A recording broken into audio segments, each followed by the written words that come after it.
And guys, if I ever pause recording and you don't see that I've opened it back up, someone yell at me because I think I have it open, and apparently Tuesdays there's only 53 minutes. So I don't know if it's the beginning of the class or the end of the class. I haven't looked at it yet.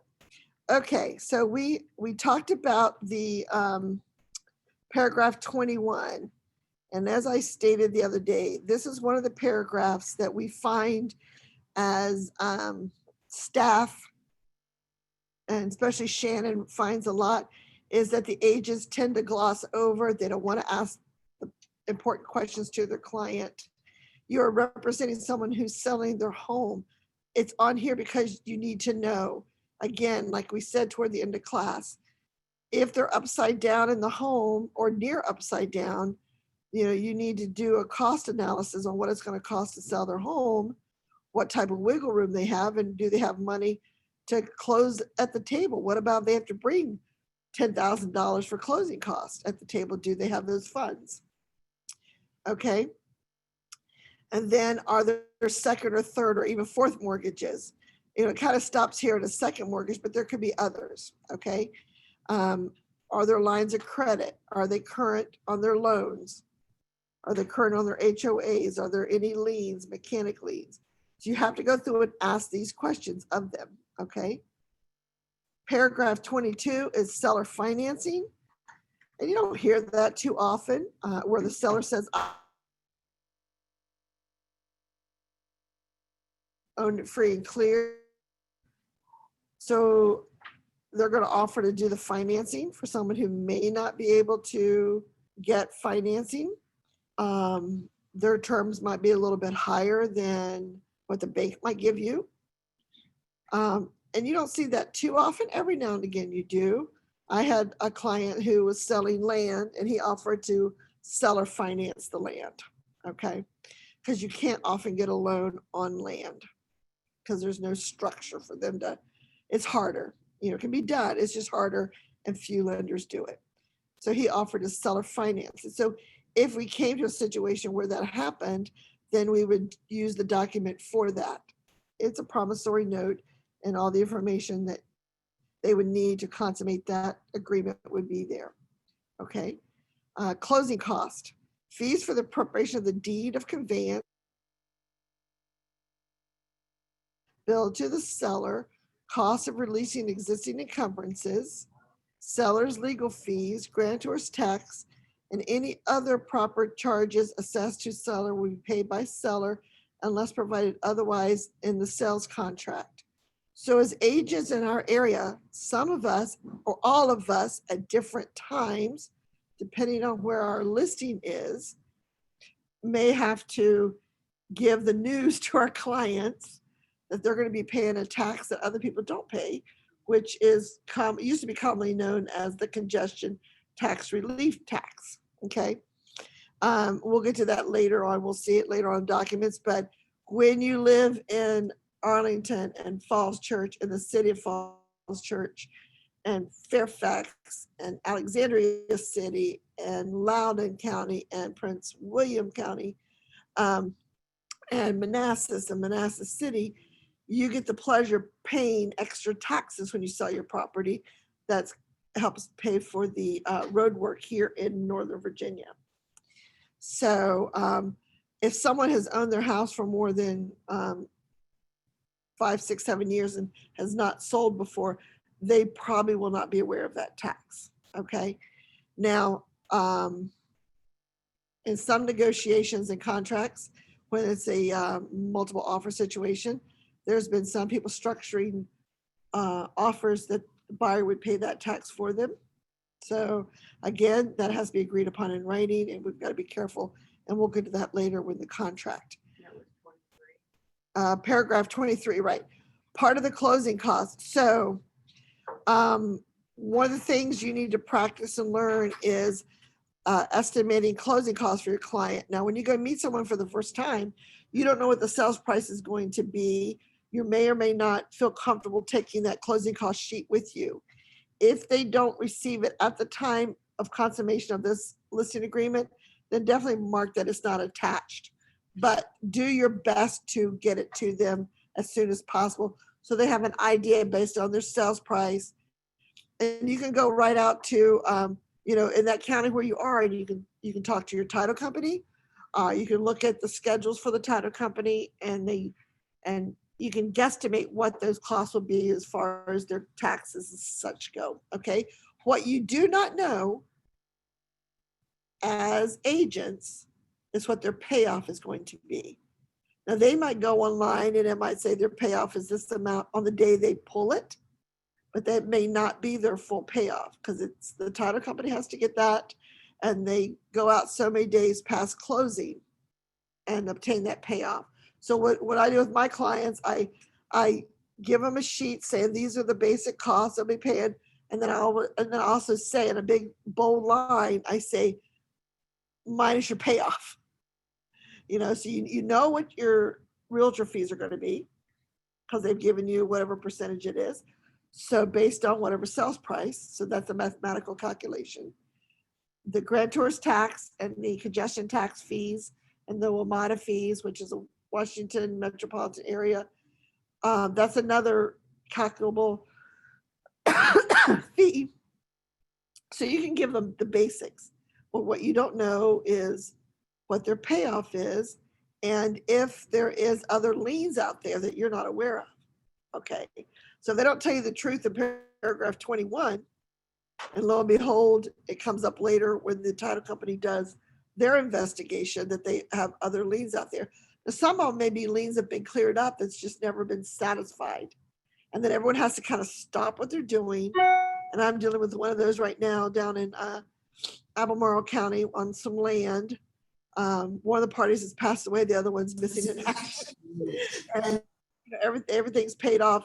Nothing's owed, but the certificate of satisfaction was never filed. So the person cannot buy the property. And so now we're doing our due diligence, hiring people and trying to trace down this party.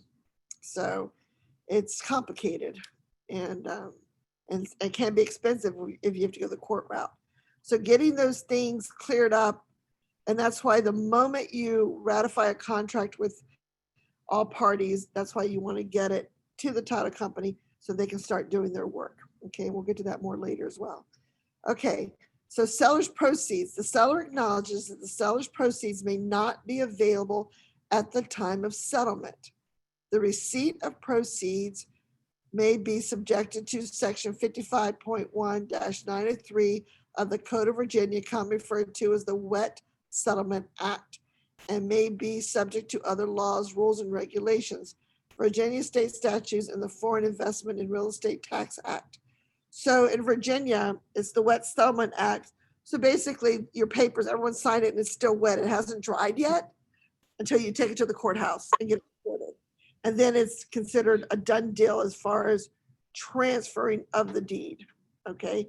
And once it's submitted to the courthouse, then the monies can be paid out. So the moment that the courthouse has received the deeds and the deed of transfers and logged all that in and stamped it, then the title company can release the funds. That means the funds get released to a mortgage, pay off any other liens, and whatever's left over to the seller, and the commissions to the agents. Okay. But until that is recorded with the county, it doesn't happen.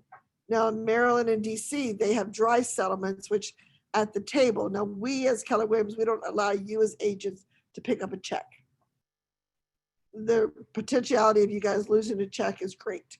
We still want it sent to the office, but literally they can sit there at the table and write out checks to the seller for proceeds and stuff if they choose to. Okay, so then the FIRPTA Act, which is the foreign investor, if there's a FIRPTA involved, then the monies could be held up as well based on what the FIRPTA says. And if the seller worked with the IRS and the title company and did all the proper paperwork in advance of the closing. Okay, that's why it's important that we know. So you as a listing agent must ask your client, are you a foreign investor? And again, I beg you, fair housing laws and everything in your mind, do not look at that person and assume by the way they speak or the color of their skin or anything about them that they may or may not be a foreign investor. Okay. I cannot, and Samantha probably can tell you too, there's been people that someone would have sworn and sworn and sworn that they were not a foreign investor and they turn out to have been. Okay. So you have to ask the question. You cannot presume. And same on the reverse side. Just because someone has been living here from another country doesn't make them a foreign investor either. We don't know when they came, how they came, or anything about that. Okay. So in the United States, someone can buy property that's not a citizen or green card holder. Okay. Because you're not asked that question on the buyer side, right? It's only when you sell that the IRS gets involved. So that's why it's important about the foreign investors, an IRS thing. And that's why, if you remember on the buyer's agreement, it talks about that the buyer could be responsible up to that 15% of withholding. That's why it's important that the buyer makes sure when we're doing an offer, and when we get to the contract, we'll go over it again. So the seller, the listing agent should ask their seller if they're a foreign investor. And then they should share that information with the buyer's agent. And there's a way to do it prior to the buyer's agent asking. But then as a buyer's agent, you want to ask. Okay. Deb, can you, so what is defined as a foreign person? A non-citizen? I'm not sure. Like, what if they're like, well, I don't know, I've lived here for 20 years. I have Someone who's a green card holder. Okay. And a US citizen are not foreign investors. Okay, green card holder and US citizen. Got it. Yeah. Someone who pays taxes usually is not a foreign investor. One way we would ask is, like, if the title company, we even had our own question case. Yeah. We would basically say, like, is the money staying in the States or is it going overseas? Right. It's kind of the. So one of the questions Samantha says, when she worked for a title company, is the money staying in the States or is it going overseas? That may or may not be the case, but yeah, you have to ask. Green card holder and the citizen, the United States citizen. And then Deb, I had another question. If you're telling the seller, so you may not get your money right away, is there a general time limit on this, but it's usually 3 days or 2 days, or like if they're balking and saying, what do you mean I don't get my money right away? Is there like a time frame that we can tell them, but usually it happens in X amount of time?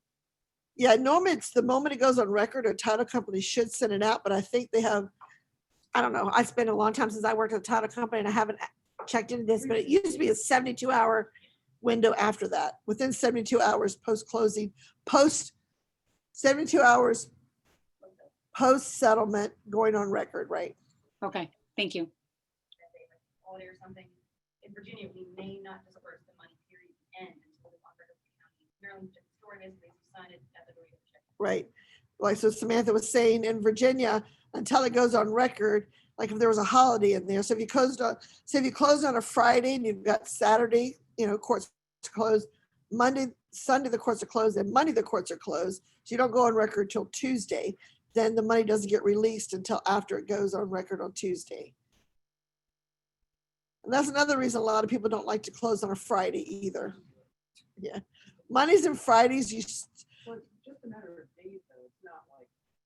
It's not a long time, no. It's just a few days.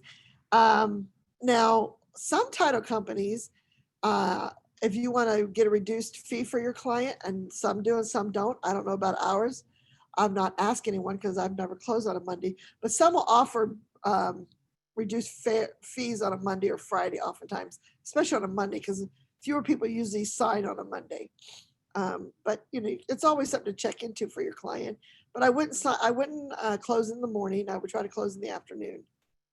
And as we were talking about at the end of class after we went off camera last week, whoever the bank is for the buyer, that makes a significance as well when it comes to closing times, because if the buyer's bank is a West Coast bank, you certainly don't want to close in the morning in case there's some issues that come up, because the lender has to get approval from underwriting and they're 3 hours behind us. Okay.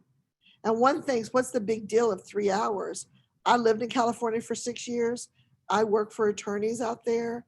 And I can tell you that 3 hour differential is tremendous, because the time the East Coast is going to lunch, we're opening up. So we can't reach anybody, and then when they get in the morning, we're still asleep. And then, we're at lunch when they're going home type thing. So when you're dealing with businesses, that 3 hours can really be a sticky wicket when it comes to moving money. Okay, and getting approvals from underwriters. So just remember, FERPTA, IRS, it's something we don't gloss over, we don't ignore, and we do not leave blank. None of these check marks should be left blank unless it totally does not apply. FERPTA applies, it's a yes or no answer.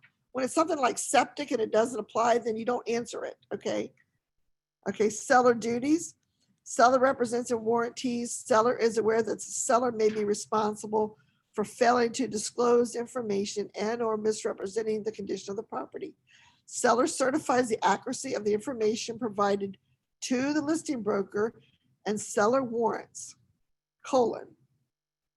seller has the capacity to convey good and marketable title to the property by general warranty deed, and represents that the property is insurable by a licensed title insurance company with no additional risk premiums. So in my case down in the country, because my client passed away and it's an estate, the children had no idea, and frankly, I don't think my seller did either, that there's some unsecure satisfaction. So when you read this paragraph, they really can't sell the property because it's not insurable right now, okay? Because we have to get that cleared up. But someone could have knowledge to know that it's not insurable or that it's not clear and free It's not insurable because there's outstanding liens. Well, it could not be insurable because there's outstanding liens that aren't getting paid, that we can't find somebody, or that, let's say there's 5 siblings, someone passed away and there's 5 siblings that now own it, and one who lives locally decides they're going to put it on the market and sell it. You've known them for years, it was their dad, you don't think twice about it. You have no idea that there's 4 siblings around the country, and you have not done your due diligence as an agent to say, was there a will? Has it been probated? Has the court given you permission to sell the property? Okay, so in that case, it's not insurable, it's not sellable. That person does not have the right to sell it. So a couple incidences where that can happen, very similar scenario to that.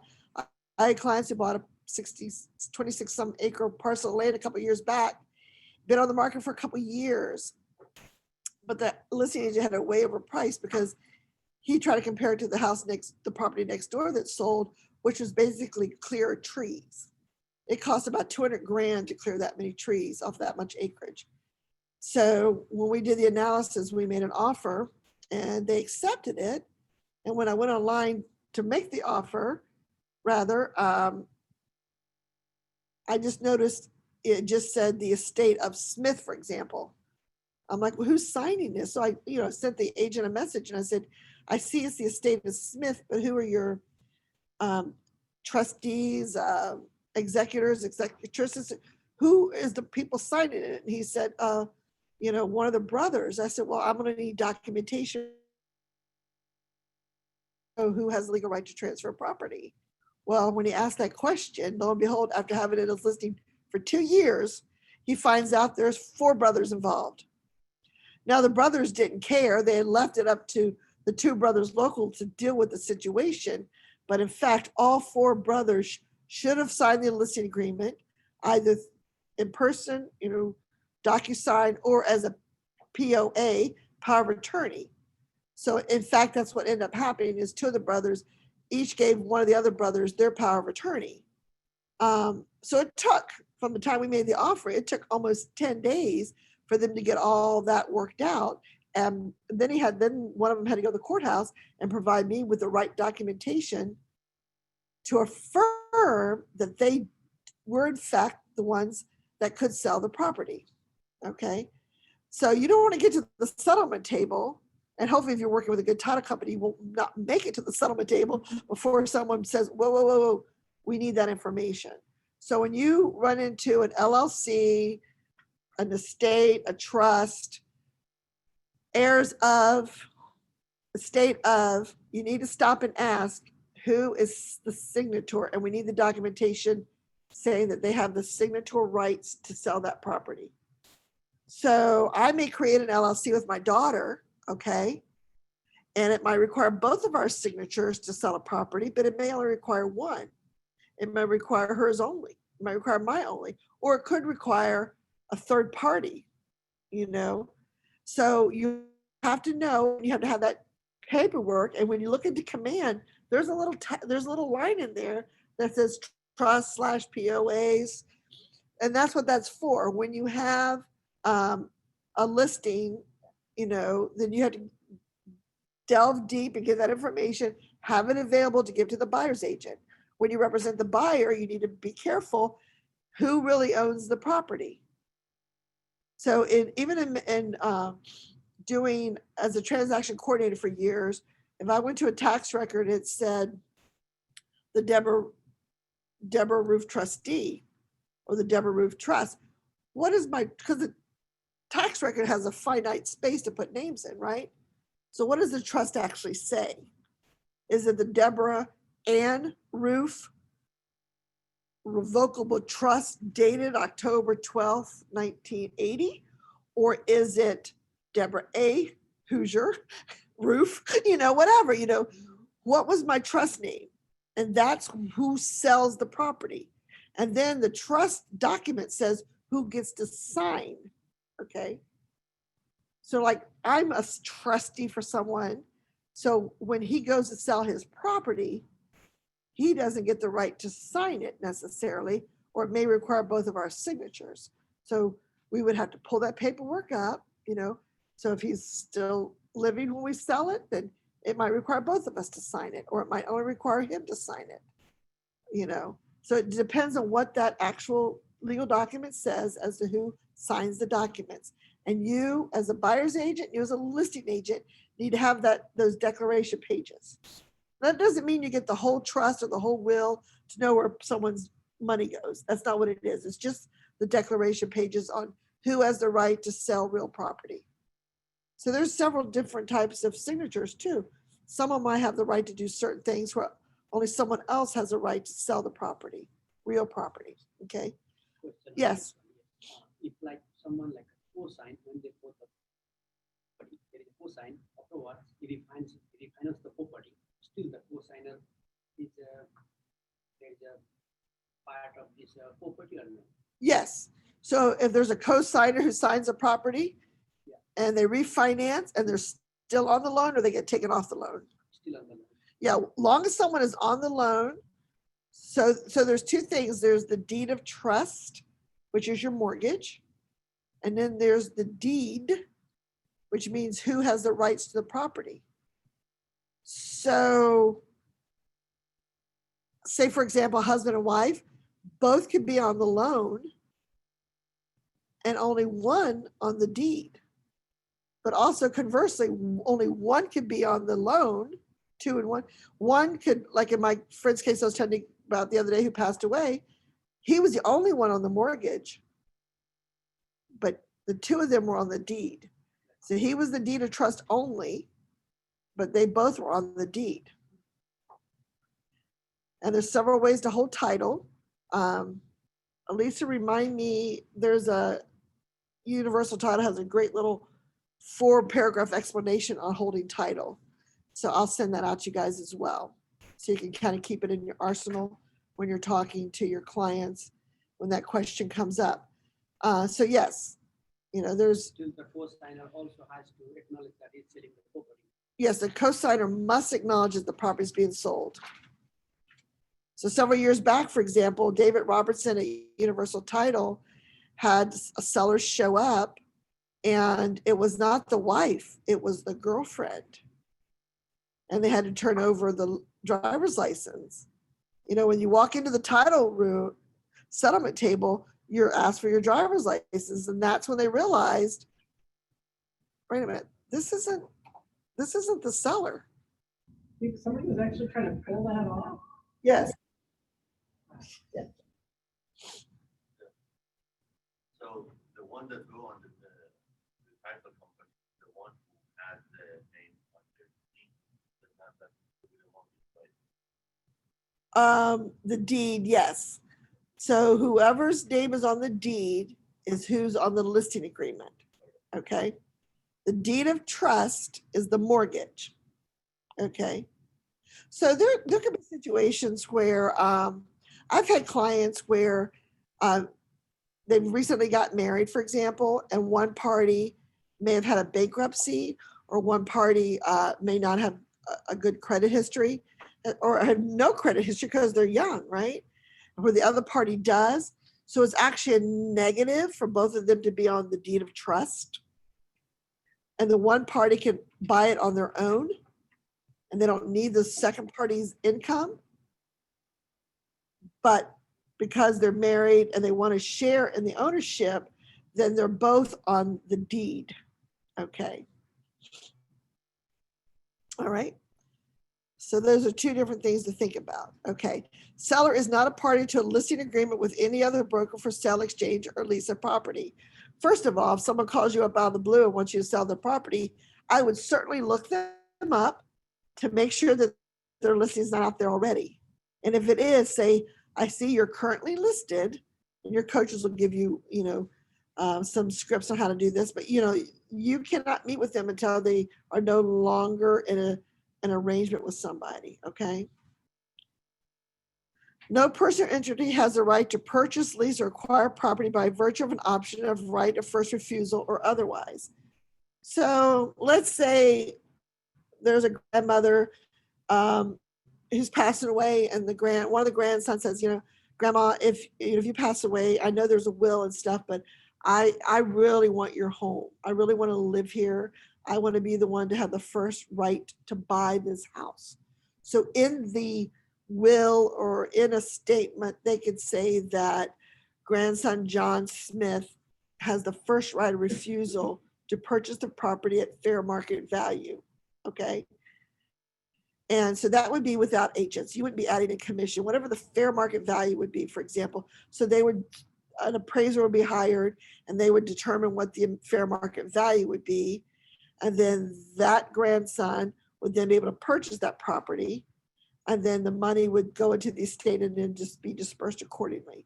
Okay. Or a sitting tenant might have an agreement with their landlord. If the landlord decides to sell their property, that the tenant wants the first right of refusal, which means before it gets sent out to anyone else to buy it, the tenant can say, yes, I want to get a lender and I want to buy the property. Okay. And I can afford to do so. If that person with the first right of refusal cannot afford to do so, then it gets to be listed on the open market. Okay.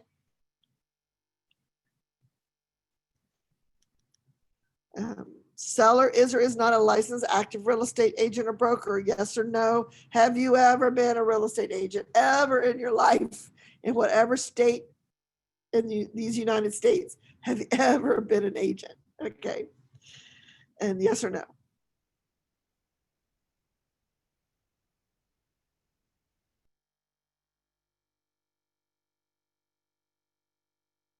Situation where the land was taken down where there used to be an old gas station there. Okay. And therefore there were storage tanks, or it could be storage for propane, like, in our home. Ours is above ground, but some people have underground storage tanks. It could be other type of storage tanks that people had for different things. So was there any type of storage tank that was removed or abandoned? So it may not be removed. It could just be abandoned or filled in. Okay. Yes or no? Now, if someone says, I think my neighbor said this used to be a gas station, but do they actually have knowledge? Okay. And if they didn't when they bought it and someone gave them the knowledge, that's different. So that's, property is or is not tenant occupied. So you've got an investor selling their property, right? Yes or no? If it's tenant occupied, even if they say, well, the tenant's going to be out before we put it on the market, I would err on the side of caution and say that it is tenant occupied, because you as a listing agent need to work with the tenant and the seller to go in and look at the home, go in and evaluate things about the home, go in and make a plan for the market. Okay. Or if the tenant's going to stay in the home during the duration of the listing, then you as the agent must work with the tenant for access. So the tenant has to give you the blessings to access their home. Now their lease if they use the proper leases, should say that they've agreed to a 60-day window prior to the end of their lease to allow professionals and brokers to come in and view the home. But again, just like any other seller, if they say, I don't want someone in my home on Saturday before noon, then you don't put it on Saturday before noon, okay? Then also, if you're an agent and you walk into the home and it is absolutely a destructive, filthy mess, you know, that's a conversation with your seller. I know you want the house on the market and it moves out, but I'm telling you, it's not you don't want people walking into that. I have walked into places like that. It's awful. It is awful. And you cannot see past it. You know, and in the busy market, people were doing, there's a lot of that in the early 2000s. And, you know, when it comes to the foreclosures, people are more accepting of that. But I've been with my clients on a Saturday morning where we've had scheduled appointments at 11 and we've gone in and people are still in bed because they're tenant occupied. And the listing agent contacted them, probably left them a message on their voicemail or maybe sent them a text, and they just didn't care. They just did not care. So I always say to my clients as we're approaching the door, and I tell them beforehand, the moment we unlock a door, we never have to enter in. I can always cancel the appointment immediately and lock the door back. So the moment we open that door, if you don't want to walk in, just say so. I'd rather us not waste our time going to the property that you know you're not going to be interested in buying. Especially when there's 3 half-clad girls sitting on the couch watching TV. It's like, okay, you know, and you bang on the door. I was in the hotel industry back in the 80s. So I always feel like, you know, maid service. So, you know, when I approach the door, even though, you know, I have an appointment, I always knock as I'm, you know, getting the key out of the lockbox, knock, ring the doorbell or whatever, just in case someone's still home, okay? The other day I was showing property and pulled up and I was only there 5 minutes before clients got there. We're only there 5 before our scheduled time. And there's the homeowner rushing out to the car, throwing things into their car, loading bikes on their car. You know, and it took him till 7 minutes after our scheduled time to clear out of the house. You know, we just sat there and waited in our cars, didn't get out of our cars, but you know, it happens. So, and that was 11 o'clock. That was an early showing. So again, recording devices, please, please, please ask your sellers, do you have any recording devices in the home? And if it's one of those door ringer things, you need to include that because it is recording people coming up. Okay. If they have nanny cams or children's toys that record or activated, they need to mention those. Okay. Which does constantly record and monitor what you're hearing, but it's not a recording device per se. You can go back and exit. Yeah. But does that count as? You know, that hasn't come up yet. I mean, it's people have been talking about it, but I would count it personally, you know. May I ask, Because go ahead. like about Alexa, should you say that Alexa's there?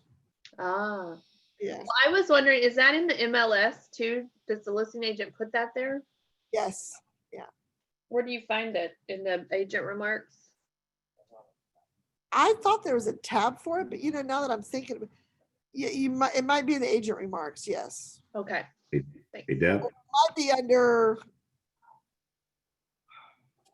is it inclusions? I have seen it somewhere.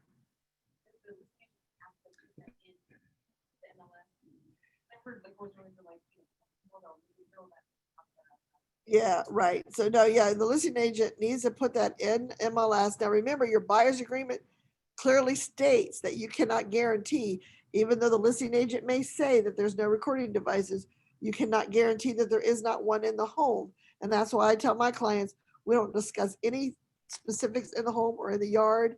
We clear the property before we discuss anything. Okay. hey, Deb. Yes. Yeah, I just had a situation where I found out that a recent seller of mine, she actually watch people through the Ring doorbell. And I think she was listening in on them. I had no idea that you actually could do that. So it's just another thing that if someone has a Ring doorbell, Right. even though it doesn't mention that in the documents, that was something that was new to me. I didn't even know you had the capability of looking at that. So just want to bring that to everyone's attention. Yep, exactly. The Ring doorbell. That's why I said that because, in fact, it worked in favor of one of the listing agents where a buyer's agent sent their client to the home, 2 carloads of people. And we got some of you may have been in class when that happened. It was about a year ago. It was during boot camp actually, and it came up on the agent's phone. But 2 carloads of people went to the house, and the agent wasn't there, and gave them a 1-day code to get in, and they were trying to figure out how to. You could hear them talking, and they were trying to figure out how to get the lockbox because you have to press it to get it to activate, and they keep calling the agent on what to press on the lockbox. So it's obvious they weren't agents, and you could see their license. So they were following up on that, yeah. So someone got in trouble. So access to the property, seller shall provide keys to the broker for access to the property to facilitate broker's duties under this agreement. Seller shall allow brokers unlicensed assistants in the property to perform ministerial acts as defined.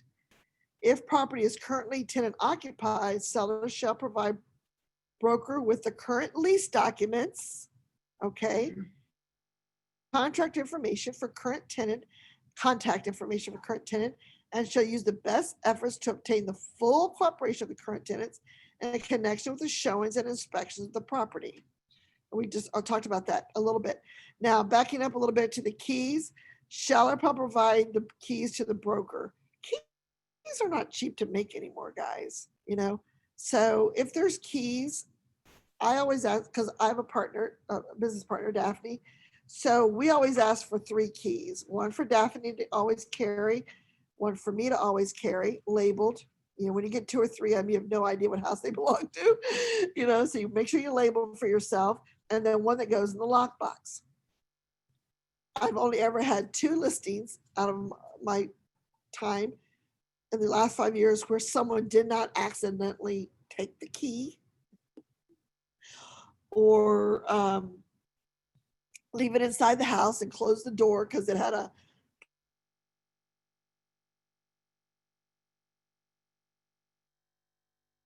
But do you think they called me? No, it was when the next agent went and there was no key in the lockbox.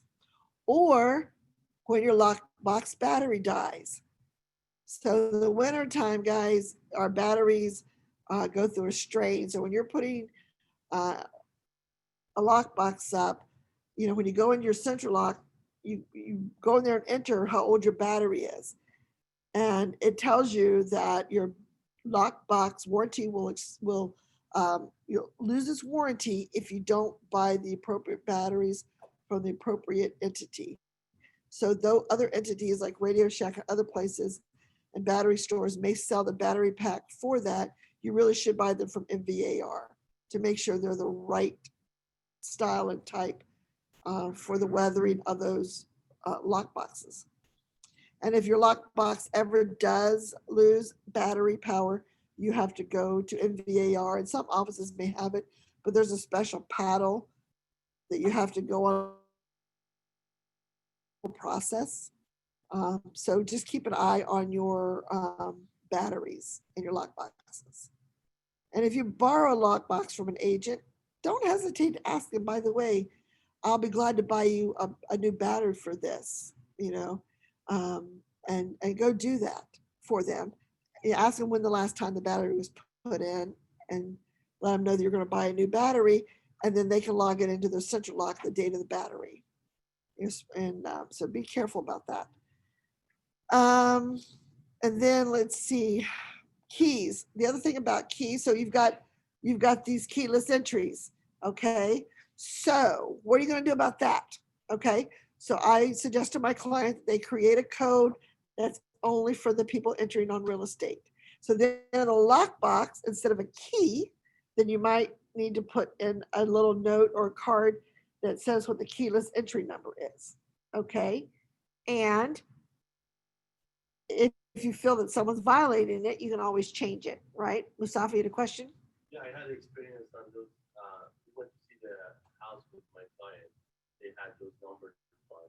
The combo box? Mhm. Yes, but the issue was the last agent was there, changed the code somehow. And this seller didn't have an extra key and the homeowner was on vacation for 20 days. So they had to, you know. Take it off the market. take it off the market. So Mustafa had a situation where they were using a combo code instead of a central lock code. Well, first of all, they're in violation unless there's a written agreement between the seller and the listing agent that they're going to use a combination code, because this agreement specifically says that you're using a central lockbox or you're not. It doesn't allow for combination codes. Now, sometimes you might find both at a listing. You'll find a central lock, and then you might find a combination code. So some people, if you're in an area where you're crossing over, or for workers to come in, they might have a combination code there that's allowing someone might be working on a kitchen project or something. But you should always have a central lock. So what happens in his situation was the previous agent somehow changed the combination code. The seller was out of town for 20 days and the listing agent was out of town as well, and no one had a key.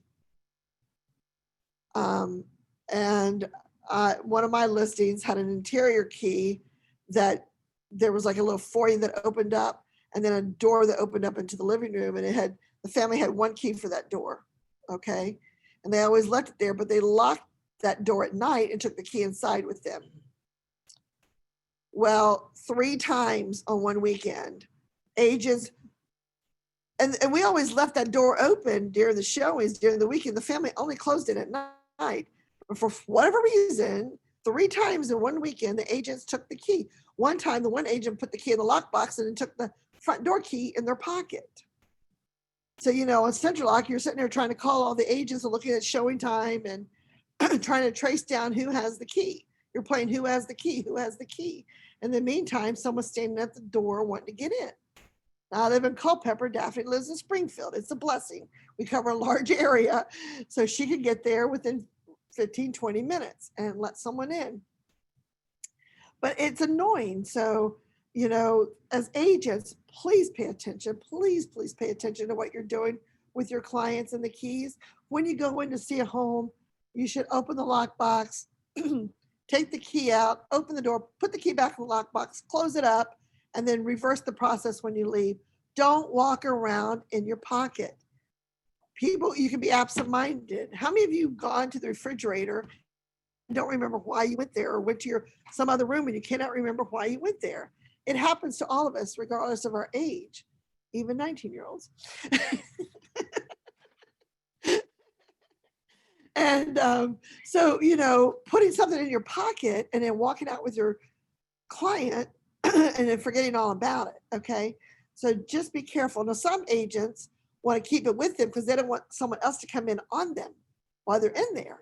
Okay. Now with COVID, people can say only one group at a time, but in some markets, when it's multiple agents, you could be in that house with 4 or 5 people because the listing agent has allowed that. You as a buyer's agent can say, I don't want to be there with anybody. And if the listing agent's okay with that, that's fine, but they may not be, and I've been in situations where there's 3 levels and there's 3 groups. And so we're on the main level and we say, well, we're ready to switch levels, and everyone switches, So you're not on each other's face. But again, I don't discuss particulars with my client. And it's amazing how much other detail people do discuss. So, getting keys, the combination, the ring keys, the code keys and stuff, be careful about those as well. And if there is some codes, some homes may have deadbolts. Okay. So you got to be careful too. Is the deadbolt key and the door key the same key or different key? Okay. So if it's 2 keys in that box, be nice, put a little piece of tape over there and say deadbolt or main lock. Think of yourself as the buyer's agent sitting there trying to figure out, like this past weekend, I thought they had the wrong key. Well, it turned out they had painted the door and it was just stuck. It took my buyer and myself both to push the door open because we could hear that it was turning, the lock was turning, and the only thing left was it has to be the door is stuck. So we're both like pushing the door. The thing too is, what about if there's other doors in the home? So you're going out onto the deck, you're going out down a side steps or something to the driveway, and the buyers have the right to go do that, right? They have a right to go outside the door. So are those separate keys? So if they're deadbolt where you just turn the bolt, then you walk out and come back in. But what about if it's a key lock? So you have to unlock the key, but don't take the key out of the lock. Just unlock it, go outside, come back in and lock it. If it's a sliding door, take the bar out, whatever's necessary, but reverse the process, okay? Always securing the home, okay? Go ahead, Sherry, you have a question? In somewhere, I was in the other day, and there's no way you can get the sliding door locked. Yes, so if you're in a situation where you can't get the sliding door to lock, don't lock it. If you think it was locked when you, but you can't lock it back, and they may have a bar, metal, wood, or whatever. I was at a property once and all we did was pick up that little metal bar and it just fell out in our hands. Well, we didn't break it. Did the previous tenant break it? We'll come to find out the owner knew there was a problem and never told the listing agent, I did like Yeah, right. And let the listing agent know, say, hey, I'm not sure if this locking mechanism works or not, but we couldn't get it to lock back, And sometimes on the agent remarks, it might say, if you do represent someone where that's the situation, say we're working on getting it fixed or whatever, but please make sure the bar is back in place, but it actually physically doesn't lock. Or please make sure you pull the screen shut and then the door, okay? Same with storm doors. If you have a listing that has a storm door on it and the lockbox cannot fit between the door and the storm door without leaving the storm door open, do not put the lockbox there. You need to put it somewhere else, on a railing, somewhere else, because you cannot let someone's storm door not close. You don't want your seller's storm door not to close, because when the gust of wind comes on and it breaks, okay? Or when and if it barely closes, you're relying on agents to make sure it closes before they leave. So just give some thought to things like that. And as you go visit properties, you'll start finding you just automatically do this. You think of someone like a crime scene investigator in a way. As you walk into the home, you start making mental notes of, okay, that door's like that. And what about it's a door that doesn't have a way to hang a lockbox? Then you start looking at your options. Is there a deck? Is there a post? Is there a side door? What are my options? And that's why online you let them know where the lockbox is located, So you start getting that sixth sense. Your clients don't know what you're looking for necessarily, but you're making mental note as you're working through. Seller's assumption of risk. Seller retains full responsibility for the party, including all utilities, maintenance, physical security, and liability until title to the property is transferred to the buyer. That means at the settlement table, when everything is signed, the deeds are signed over and the settlement statement is signed, that's when it stops, okay? Seller is advised to take all precautions for safekeeping of valuables and to maintain the appropriate property and liability insurance throughout the seller's own insurance company. So when the seller moves and the property is vacant, it is their job to let their insurance company know that the house is vacant. Some insurance policies have different rules. Some may say vacant for 30 days. My client said, long as there's a chair, the insurance company says, as long as there's one chair in the property, we don't consider it vacant. So we left a table and chairs, in the property, and they considered it occupied. So they did not make them do a vacancy clause. Second paragraph refers to, but some insurance companies may require that your client have a vacancy clause, okay? All right. The broker is not responsible for the security of the property or for inspecting the property on on any periodic. You do not have the responsibility to go by your client's vacant home and check on it. They need to engage someone else to do that. It is not your responsibility. So what about if you take it upon yourself to be responsible and then someone breaks in? Then you're going to get caught up in this mess. Well, you didn't secure my property. No. You as agents and the broker are not responsible for that property. They need to have a neighbor check on it. Now they can certainly ask the neighbor, sellers may have left the area. They may have asked a neighbor to keep an eye on it. And if something does come up, to call the seller. They can let you as the agent know, but you're not the one responsible to go through and make sure the property is okay. Also, just as a side note, it's coming from my father.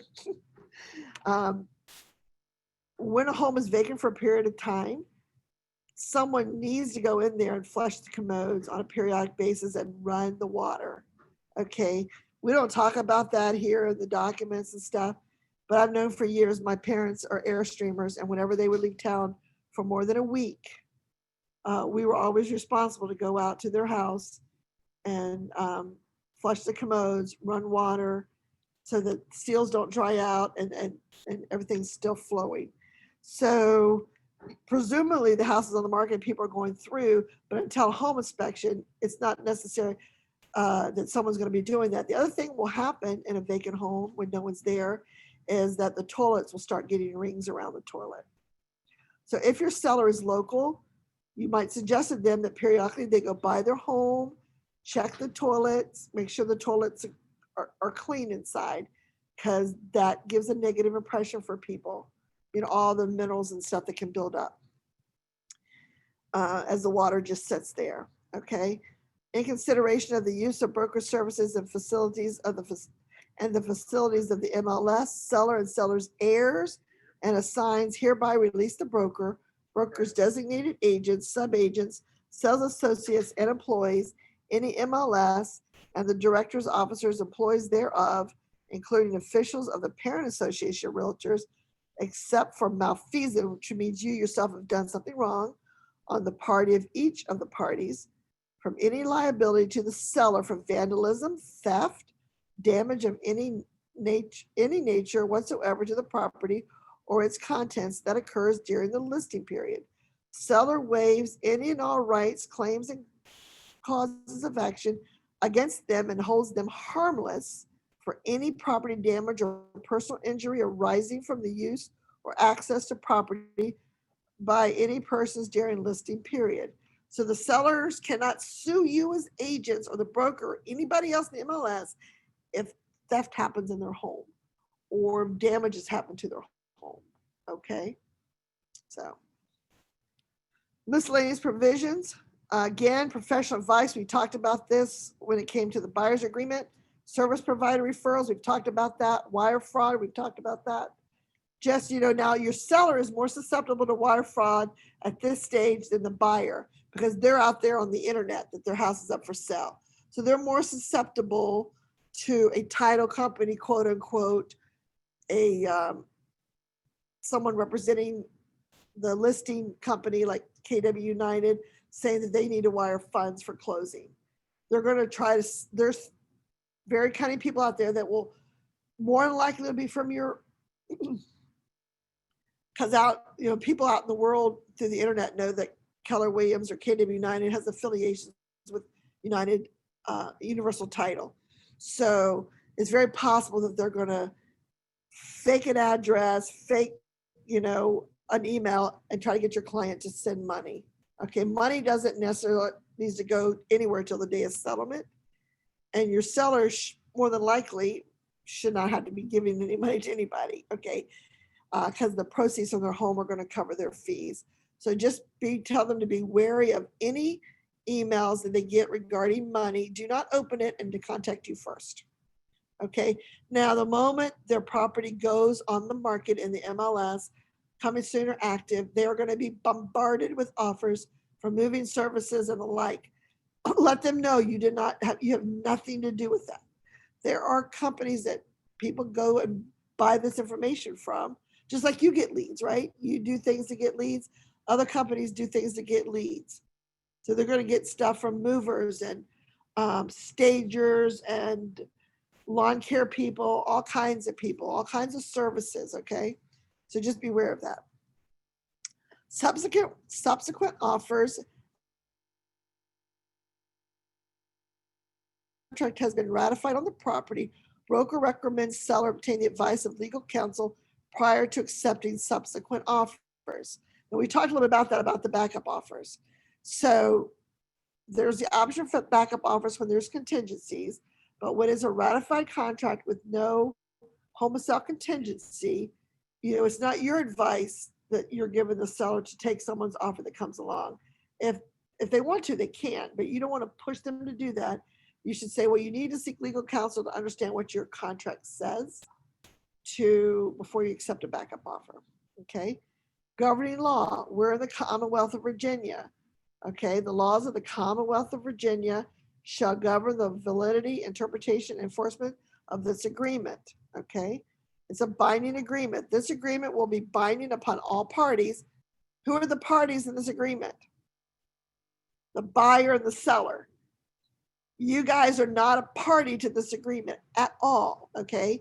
So you don't discuss commission. So if the buyer says, we want a $10,000 subsidy, and the seller says, fine, but I want to reduce, and then they write in there, we'll give you a $10,000 subsidy, but we're going to reduce the commissions by 10,000. That's not where it goes.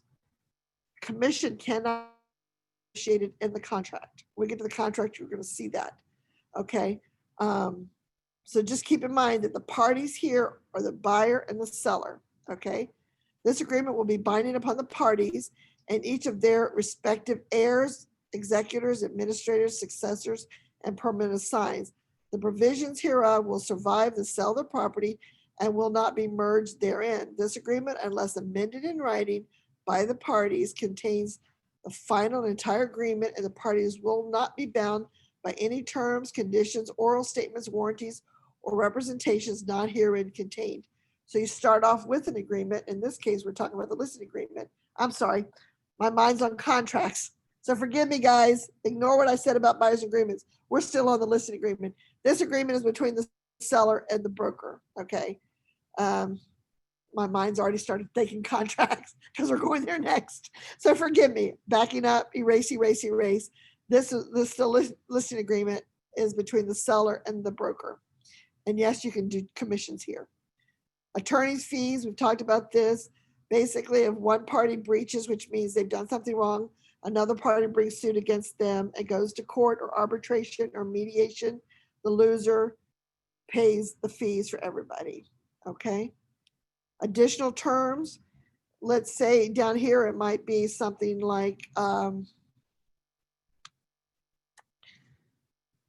pool table can convey or something like that. It could be something that doesn't really fit anywhere else, but the seller wants it to be part of the listing. Okay. Or there may not be enough room up top where it says the conveyances are, or what the as-is items could be. So it could be something like that. It could be anything that needs to be clarified. Keep the language simple. If you're not sure, check with your broker to make sure it's not ambiguous. Okay. All right. Down below is where you guys are memorialized as the listing agent and the broker. Okay. All right. So have you seen Annie come on yet, Elisa? She's here. Hi, Annie. Are you there? Yes, ma'am. Hi, everyone. So why don't you take over and talk for a few minutes, and then we'll take a break after you. Okay, thank you. May I share my screen for a moment? Yes, let me unshare here. All right, so go ahead.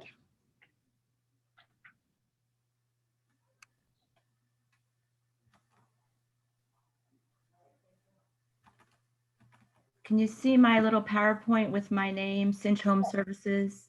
Yes. Okay, so I have several slides. I'm just going to do maybe 6 or 7 slides. I'll just do a quick home warranty highlight. Annie, hold on 1 second, because I've got people in the classroom who aren't. So I'm just going to turn this around because we're not up. So go ahead now. Sure. So I'm going to do a quick home warranty highlight, and then I'm going to jump into home inspections and talk about how to guide your sellers and your buyers. And I want to be able to give you definitive answers on what is covered, what may be considered pre-existing condition, what may not be, things like that. So just as a quick review, the home warranty will cover your heating, air, your electric, plumbing, and your major appliances in the home. Covers mechanical failures due to normal wear and tear. And we have a plan here, which is seller coverage. That's protection for the seller during the listing period. And this policy is not funded unless it goes to closing, at which time it's paid for and transfers to the buyer for 1 full year. So it's very little risk, zero out of pocket to the seller during the listing period. And only if it closes do they have to pay for the plan. So it's very little risk, even if they filed a claim. Sometimes, I mean, our goal as a whole for us and you as real estate agents is to get the home to close, and everyone gets paid at that stage. So seller coverage is a great time. It's a great way to protect your clients' budgets. So then you can also, if you're just representing the buyer, you might want to ask or negotiate the home warranty, ask the seller to pay for it at closing. And we have single family plans, townhouse condo plans. We do multifamily or duplex coverage, existing homeowner plans. Now that's the same exact coverage, but it's just being purchased outside of a real estate transaction. So if yourself or your neighbor or your mother wanted to buy a home warranty, they can do that through the real estate channels and get that same great coverage and the same great pricing. New construction home warranty, that covers the home for 3 years. And it begins in year 2, covers 2, 3, and 4. If it's a new construction, usually that first year is covered by the builder. And of course, all the appliances will have a warranty on them for the first year. We have basic coverage and premier. I'm going to just share with you the difference between the basic and the premier is this. The home warranty will cover your the equipment and labor. If you have the basic plan, just the equipment and labor to do either the repair or replacement only. There are other out-of-pocket charges, things like hauling away old equipment, code upgrades, modifications during install. That would all be out of pocket to your homeowner if they select just the basic plan. If they select the premier coverage, it's a $99 add-on. All of that will be covered, and they'll just be subject to their deductible, whether it's the $100 or the $200 deductible they choose. Annie, explain to them why the premier coverage may be necessary in an older home. Sure, I'll give you 2 good examples. Let's say, for example, your systems are older, nearing their life expectancy. Let's say it's your hot water heater, for example. If you have the basic coverage, we'll cover the cost to replace it. The hot water heater tank will be covered by the warranty, and the installation fee will be covered. But taking away the old equipment, that costs about $100. An expansion tank, which is a code upgrade, that's about $270. And there could be maybe a little plumbing modification, and that could be another $100. So that client with the basic plan has to pay their deductible as well as come out of pocket almost $500. So I always recommend the premier plan when you're trying to protect your buyers or your sellers. Just do the premier plan. And just so you know, if you look here, we have something called Cinch Preferred. Typically, the $200 premier plan option is $548, but we're doing a promotion on it and it's $498. And that goes for the townhouse condo. Typically, premier with a $200 deductible is $518. We're doing a promotion and it's $468. So I've been doing this with, I've been working with Cinch Home Services for 17 years, and those prices are fantastic. I mean, you have to pay a little bit higher of a deductible, but for under $500, it's a great coverage. What's unique to the Cinch Home warranty, every item here, which comes with your basic coverage, heating, air, your electric, plumbing, major appliances, we have $0 limits or caps on the coverage for these items. So if it's going to cost us $3,000 to replace that refrigerator, we're not going to cap out coverage at $1,500. We're going to replace it with a like system. That's something also to keep in mind. We will go match the specifications of the broken unit, and we will spec out our equipment. We use Sears, GE. Sometimes when you do get into those higher end appliances, Vikings, Sub-Zeros, sometimes we can't get a like match without going Sub-Zero for Sub-Zero. So if we have to, we will do that as well. So there's a lot of really good coverage packed in there. Now, keep this in mind as well. Every claim, you have an option to take the replacement or to take the claims credit. For example, I have the home warranty on my home. My dishwasher, when it fails, I will definitely upgrade because I want a quieter one. So I'll probably take the claims credit option. So that's something to keep in mind as well. It's an option on every claim. And then there are these other options that you can add to the plan: outside water line, gas line, sewer line coverage, swimming pool, jacuzzis, septic tank pumping. All of these items, they're an add-on to the home warranty. They do have caps and limitations. And I'll follow up this meeting with our brochure, which will give you more details. But so these items here, heating, air, electric, plumbing, all your major appliances, $0 limits or caps. Just the add-ons have caps or dollar limits.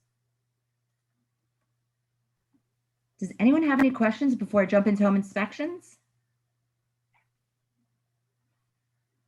Okay.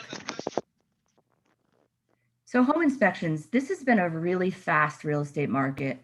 And I've had several calls from agents saying, what do I do? You know, my buyer's going to waive the home inspection. How can I protect them going forward with a home warranty? So I'm going to talk about first, if you are having a home inspection for maybe informational purposes only, that's happening as well. Sellers don't have to do the repairs. And you know, the home buyer is just identifying what may or may not be broken. When you're looking at a home inspection, everyone's familiar with this language: system's old, past its life expectancy, budget for replacement. All of these items definitely raise red flags for homeowners and agents alike. But what you have to look at in detail is the benchmarks also that come on the home inspection. System may be old, past its life expectancy, but it's working. Maybe it's satisfactory, it's checked, or marginal, even marginal.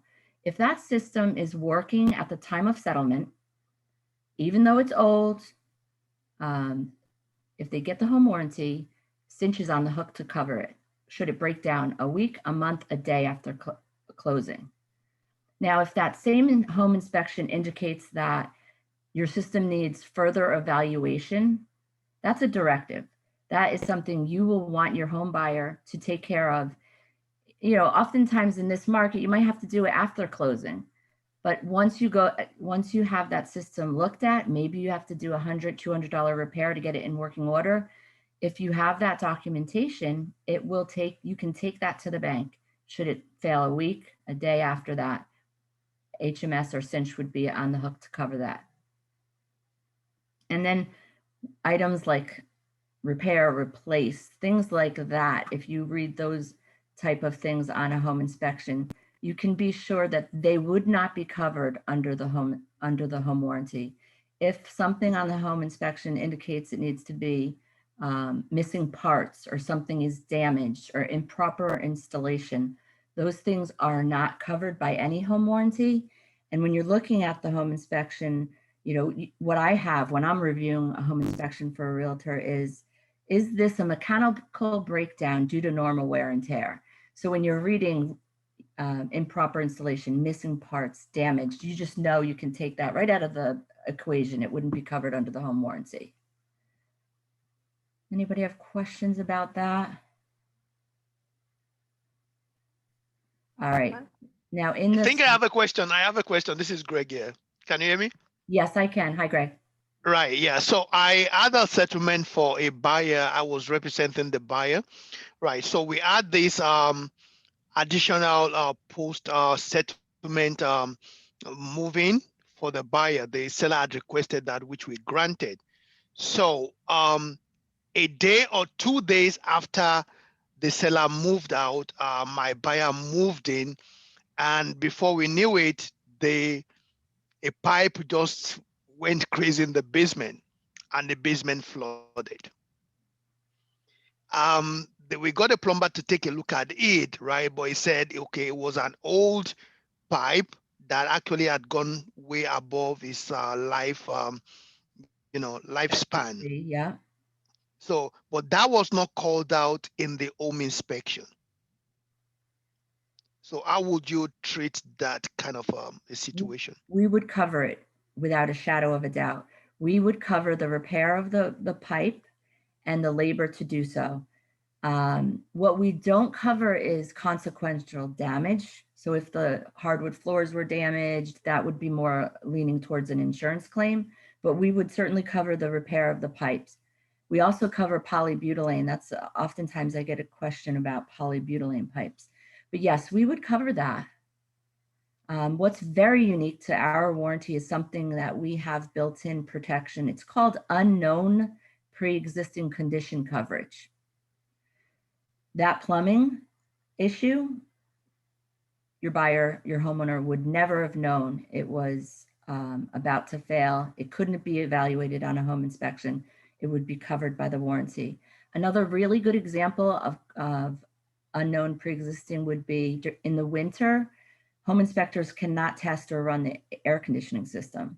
So with our warranty, if your buyer turns on the air conditioning that first summer after they closed on their new home, if it is broken and not working, we would cover that under the unknown pre-existing clause.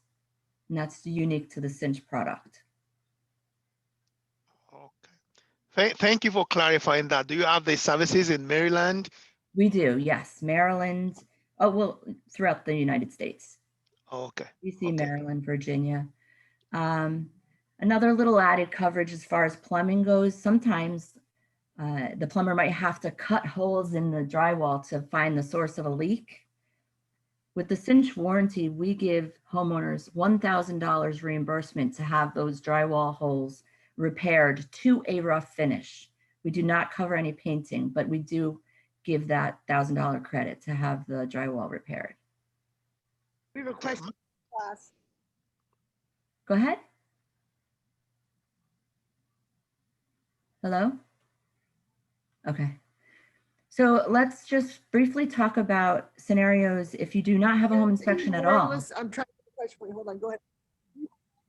Annie, we have a Yes. question from class. Hold on a second. Okay. The warranty is a year warranty for the buyer. Correct. There's no 6-month warranty. It's a year warranty, Correct. right? It's a year warranty. Yeah. But if a seller buys it, let's say in November, and they sell it and the home goes to closing in January, the buyer is still covered for the year. Buyer Okay. gets 1 year after closing, and we will protect the seller up to a year while it's on the market. A lot of homes don't last that long in this current real estate market, but yeah. Go ahead. Okay, so in this scenario where you do not have a home inspection, or maybe your buyer waived the inspection, this is a good example here. These two slides, central air conditioning system and also furnace. These are examples of items that would be more or less a spontaneous failure, could happen at any time, would be covered without a shadow of a doubt after closing. Shorted capacitor, contactor, compressor, shorted condensing motor. All of these things indicate a spontaneous failure. Things like worn out condensing motor, blower motor bearings are worn out, multiple leaks in the evaporator coils. These are questionable. And if the failure happens within about 30 days after closing, and they lean more towards these types of things that take time to fail, it could be flagged as a pre-existing failure and not covered. So that's just like, I like to give as much information as possible to you as real estate agents, but also to convey this to your buyers so there's no surprises. The warranty will save your homeowners money. The warranty will work really well for your clients if we just manage the expectation of the warranty. So if they know right away some failures like multiple leaks in the coil 30 days after closing it might not be covered and may be flagged as pre-existing. If they kind of know that up front, then there's no disappointment. And then finally, the best way to enroll for sellers and buyers is to do it through the website. And it's very user-friendly. You just select your office and then put in the property details, and you can download the confirmation invoice. You can send it, email it to the settlement company, to yourself, to your clients. And I'd like to offer at any time, I'll leave my my contact information up here. At any time, if you would like to do a quick Zoom call with me, I can go over anything you know, any questions you may have. I can also help you set up an account online, because there's two nice things about enrolling online and creating an account. One of which is we have a maintenance benefit. So for your homeowners that may or may not have needed to file a claim in the first 9 months, in month 10, 11, and 12, they can have an HVAC cleaning done and we'll reimburse them $100. Now, if you do the enrollment in your own account, you'll get notifications and flags when they file a claim, or if they don't file a claim.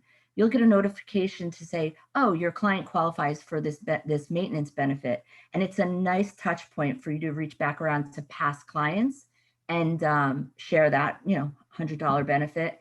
And then you can ask for referral business. So it's just a touch point. It was designed to be a touch point for real estate agents. Question for you. Yes. What is the average cost without the add-ons for a year? So for a single family home, $549 is the basic plan. Premier is $648 for single family. For a townhouse and condo, it's a little bit less. It's $519 or $618 for the Premier. That's with the $100 deductible. I would be happy to send these if you would like to shoot me an email to send this. This is a JPEG I put together with all of our pricing. The best value being the Cinch Preferred, which is the Premier coverage at the higher deductible. Send it to me, Annie, and I'll send it out to everybody. Okay, I'd be happy to. Does anyone have any other questions? Any other questions, guys? All right, well, thank you very much. Oh, thank you. I appreciate the opportunity. Have a great day. You too, and thank you for sponsoring homework for Tuesday that we had last Tuesday. My pleasure. I'm going to stop sharing and I'll see everyone again soon, hopefully. All right, everybody, let's take a break until 11:30. That's 9 minutes. Okay, resume recording. Share my screen. All right. As listing agents and as buyer's agents, you have, when you go back to the very beginning, you have under the table of contents.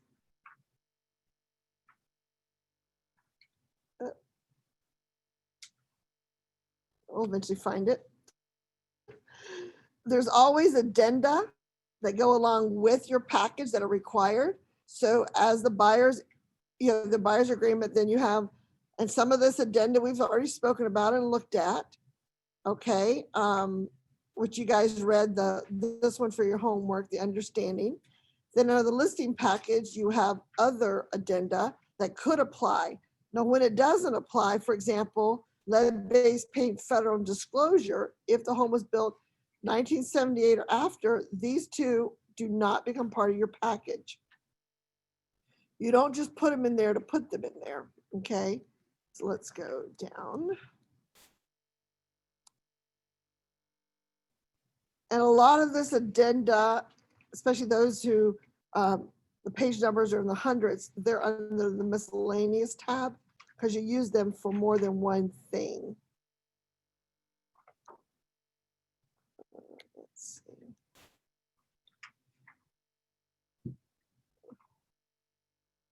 I'm hoping I have a good profit share check this month so I can buy myself a computer. So if you're in my downline, well, it would be for last month, it's already happened. But even for Christmas, you guys, go out and sell some houses.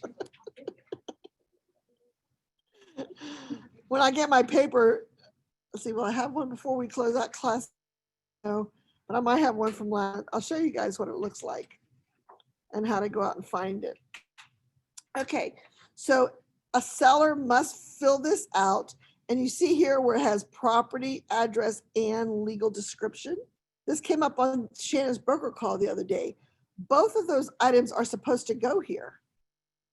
Because what if the unit number is different from what's listed? Remember, we talked about that in class where I had a rental that the unit number and what was on the door itself did not match. So what was in the tax record did not match what was on the door because of a conversion situation and a renumbering. So that's why it's the legal description, what's being sold, okay?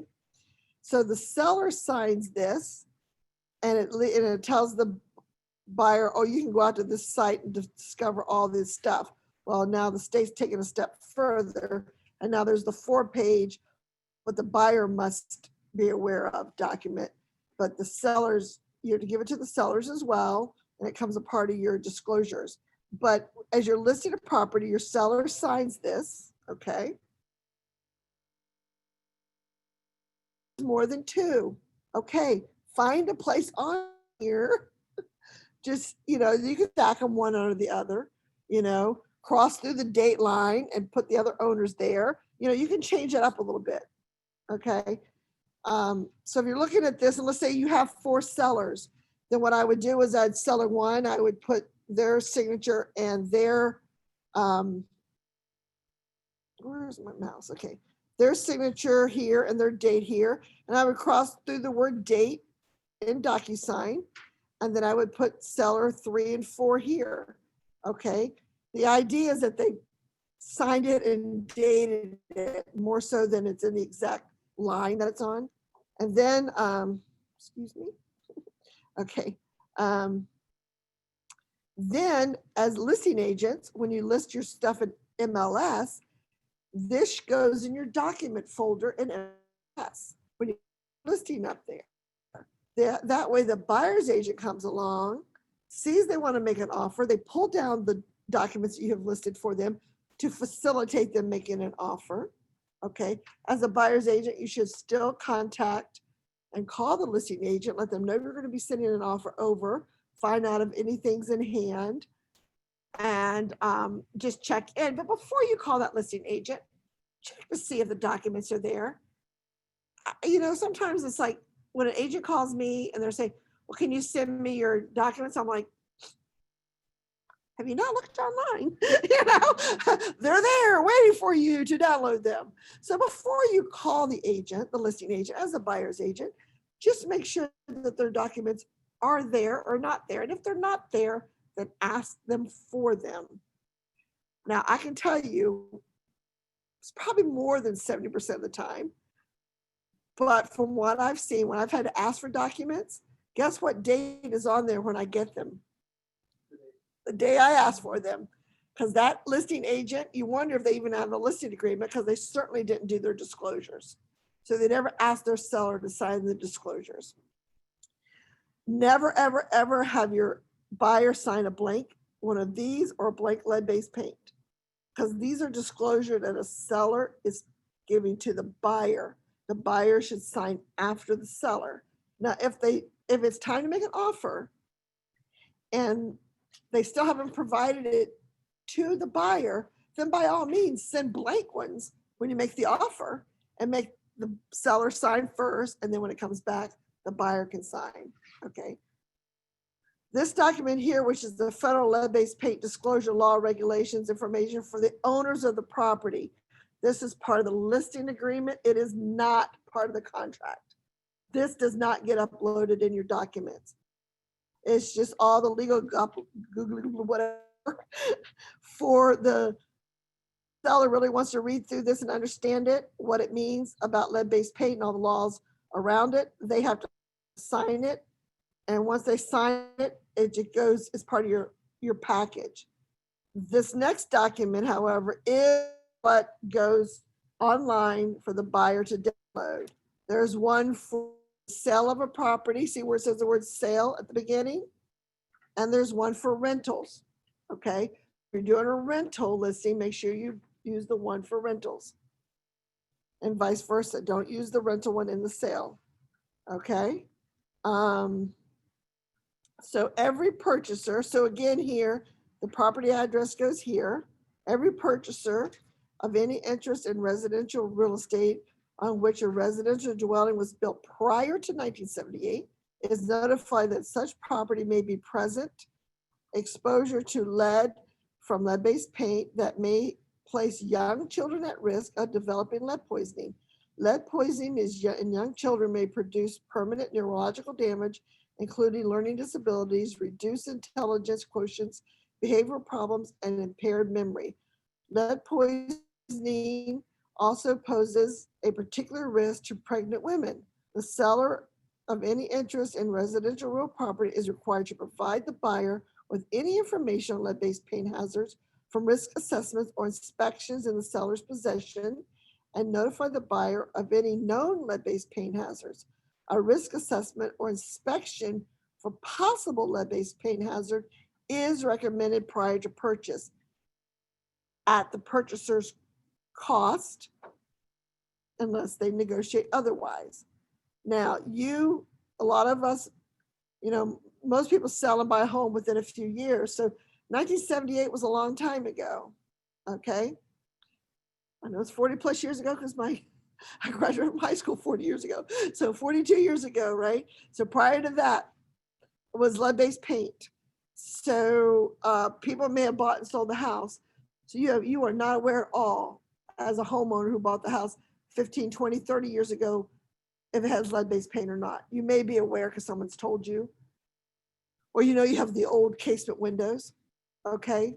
But unless you've had a risk assessment or some testifying to the fact that there's lead-based paint there, then as a seller, the seller here, and this is where people kind of get messed up here. It's kind of hard to read this line because there's so much information. We really need a space in here, but there's not enough room for it. So this box here, see this A has two boxes. One, it says that there's presence of lead-based paint hazards and that you know about it, and here's the information. B says not B, but the second one, this box here above the B, seller has no knowledge of lead-based paint or hazard in the housing. So most sellers are going to check this box unless they absolutely do have information, and then they check that box and they provide the information, okay? Then they have to initial over here, okay? Then they come down to B. Both of these have to have initials and both of these have to be answered. So A has two boxes, B has two boxes. B says, seller has provided the purchaser with all available records. They're listed below. They're given copies. Seller has no reports. So more than likely, you're probably going to see second box here checked and second box here checked. And then you're going to have your seller initial here. So as buyer's agents, what you do is you observe up here where the seller has checked. Then you have your buyer accordingly here, the purchaser's acknowledgement. Okay, so C says purchaser has received and had an opportunity to review copies of all information listed above. So now, little logic. If the seller has said no knowledge and no records, has the seller provided any documentation above? No. So your buyer does not initial this section. You're going to run into listing agents who are going to say your buyer missed that initial. And then you simply say, oh, did we miss the documents as well? With your smile on and your voice as you're talking to them. And then they'll say, what? Well, actually, paragraph C says that we've received documents. Oh, because I can tell you most agents were told, check here, initial, and they never have read what this document says, okay? Paragraph D says purchaser has received the pamphlet, Protect Your Family from Lead-Based in Your Home. And as a listing agent, you can certainly load that up in the document section for them to download. Generally speaking, the buyer's agent will give that to their client as well, but someone needs to provide the buyer with that document. They should not check this off until they've actually received it. So the moment you know you're going to write an offer on a property that was built before 1978, you go into your DocuSign and you just send the little EPA booklet, which is a soft copy, to your client. And DocuSign, just send it to them as a PDF and an email. You can just download it, ask them to acknowledge they received it, and then they're going to sign on here that they received it. Only the house was built before 1978. And all the years I worked for Steve, after we started KW, around 2014, 2015, was the only time I've ever encountered, and it was within a span of a short couple months, 3 buyers from agents in our office wanted to do the lead-based paint inspection. And when we kind of look into to see what had happened there, because it's unusual, all the buyers are from had just moved here from other countries, never really heard from their countries about lead-based paint poisoning. I mean, some of you who are from elsewhere or newer here, you may or may not have, your countries may have never talked about it, right? So they were so unaware of it. And when they read the brochure, they all had children, they all had panic, you know? So it was a simple thing to say to the agents, go ahead and let them do the inspection and let the inspector inspect it and explain to them what it is, okay? Because you cannot force someone, and, you know, and then when they were there with the inspector and the inspector walks in, there's all new windows, all new doors, and they're drilling to get into the wall to see how many layers down the paint goes to test it. And that, you know, that's basically what it is. A couple of years ago, contractors, they have to be certified when they're changing out doors and windows now because of lead-based paint, to certain precautions and to guard against that. So, you know, it seems like it's so far in the past, but there's homes, like one of the agents, you know, I was talking with the other day trying to help out, they're buying a 1902 home, their buyers are, okay? Chances are the windows and doors have been replaced, but who knows, you know? You have to kind of go through that process with them. So your buyer's going to just initial here that they received the booklet, and then the buyer has to choose under E that they're going to do the inspection, and they have 10 days to do it, or they're going to waive the opportunity. So if they're going to do the lead-based paint inspection, which is a contingency that they can exit the contract on, then they check the first box. Otherwise, they check the second box. But one of the boxes must be checked, cannot be left blank, okay? Now, sellers, agents, and listing agents, you both need to sign this document. This is the only document in the contract and in the listing agreements that you guys sign. So if you look down here, sellers on the left and purchasers on the right. So for me, that myself as a listing agent is going to initial here, leaving this open for the purchaser's agent, the selling agent. Then my sellers sign, and then I sign. Again, if you have more than 2 sellers with DocuSign and stuff, you can just drop them in here. You can drop in a signature, a date, and their name right from DocuSign. So where your DocuSign is going to pre-populate Mustafa's name here, for example, but maybe he and a brother and a sister are selling a property, then, and you only have 2 spots, in that third spot, you bring over their signature line, the date line, and then the name line. So someone knows that who that third person is, okay? And then you as the listing agent goes there, and then same over here, okay? So now that we've gone over that, we're not gonna go over it again in the contract, okay? All right, so now for the contracts. All right, so the date of offer is the date that you and your buyer is planning to make the offer. So you'll start talking about it tonight with your client, for example, or today. So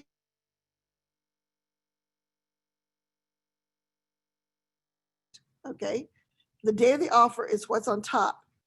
I don't know why this keeps saying the internet is so unstable here. I guess it's the rain. I keep getting that. Hope everyone out there is hearing and seeing me.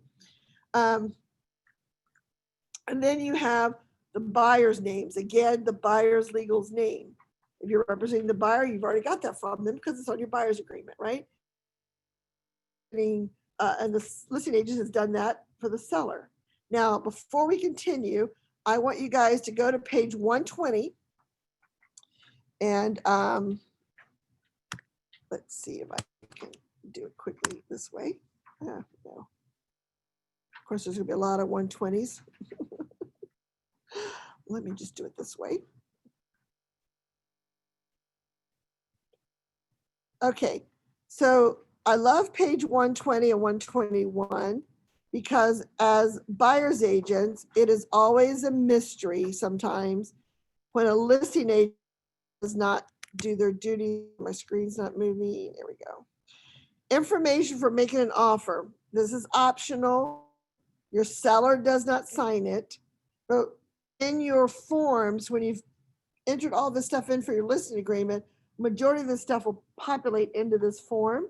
But this is an awesome add online in bright under the documents. And what it is, it's a way to share with the buyer and the buyer's agent how to present the offer. The first thing is the seller's names. It's right there for you. I don't have to go to a Culpeper record and see John Smith and ETUX. Who is ETUX? And spouse in Latin. Okay, so it doesn't tell me the spouse's name, and that's not the spouse's name. So you need to find out who else owns that property. What is their legal names? And then sometimes whoever's punching in the names at the county, so you've got someone named Jonathan Michael Daniels or Jonathan Michael Daniel.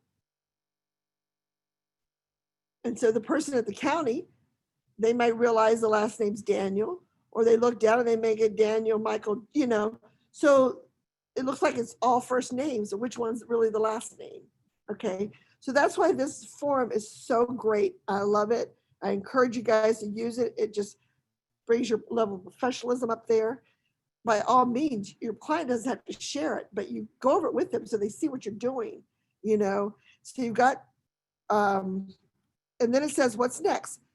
How are we gonna, what's your preferred delivery? You tell them right there, by email and to me, the agent, okay? And I'm giving them my email address there, because what happens, your email address is online in the listing. What happens, lazy agents, when they're going down through the contract, when it comes to delivery, they don't put anything in there, okay? And they just keep moving on. They are expecting the listing agent to fill it in later on. Well, what about if you're a listing agent who doesn't pay attention and you just leave it blank? When we get to the contract, you're going to see, it's going to tell you, that means everything has to be delivered to the physical address, which is the home that's being sold. So you got to protect yourself against people not doing their work. And then right here, FERPTA, seller is or is not a foreign person. Yay. You as an agent, a buyer's agent don't need to call the listing agent and say, hey, you know, you still want to call them to check in. Is it a 1031 exchange or not? If it is, then that tells you as a buyer's agent that you're going to have to bring up the 1031 contingencies and clauses document, okay? Is anyone related in the deal, okay? And then they know that when they fill out the contract, here's all the property information you're going to need, okay? Is it a condo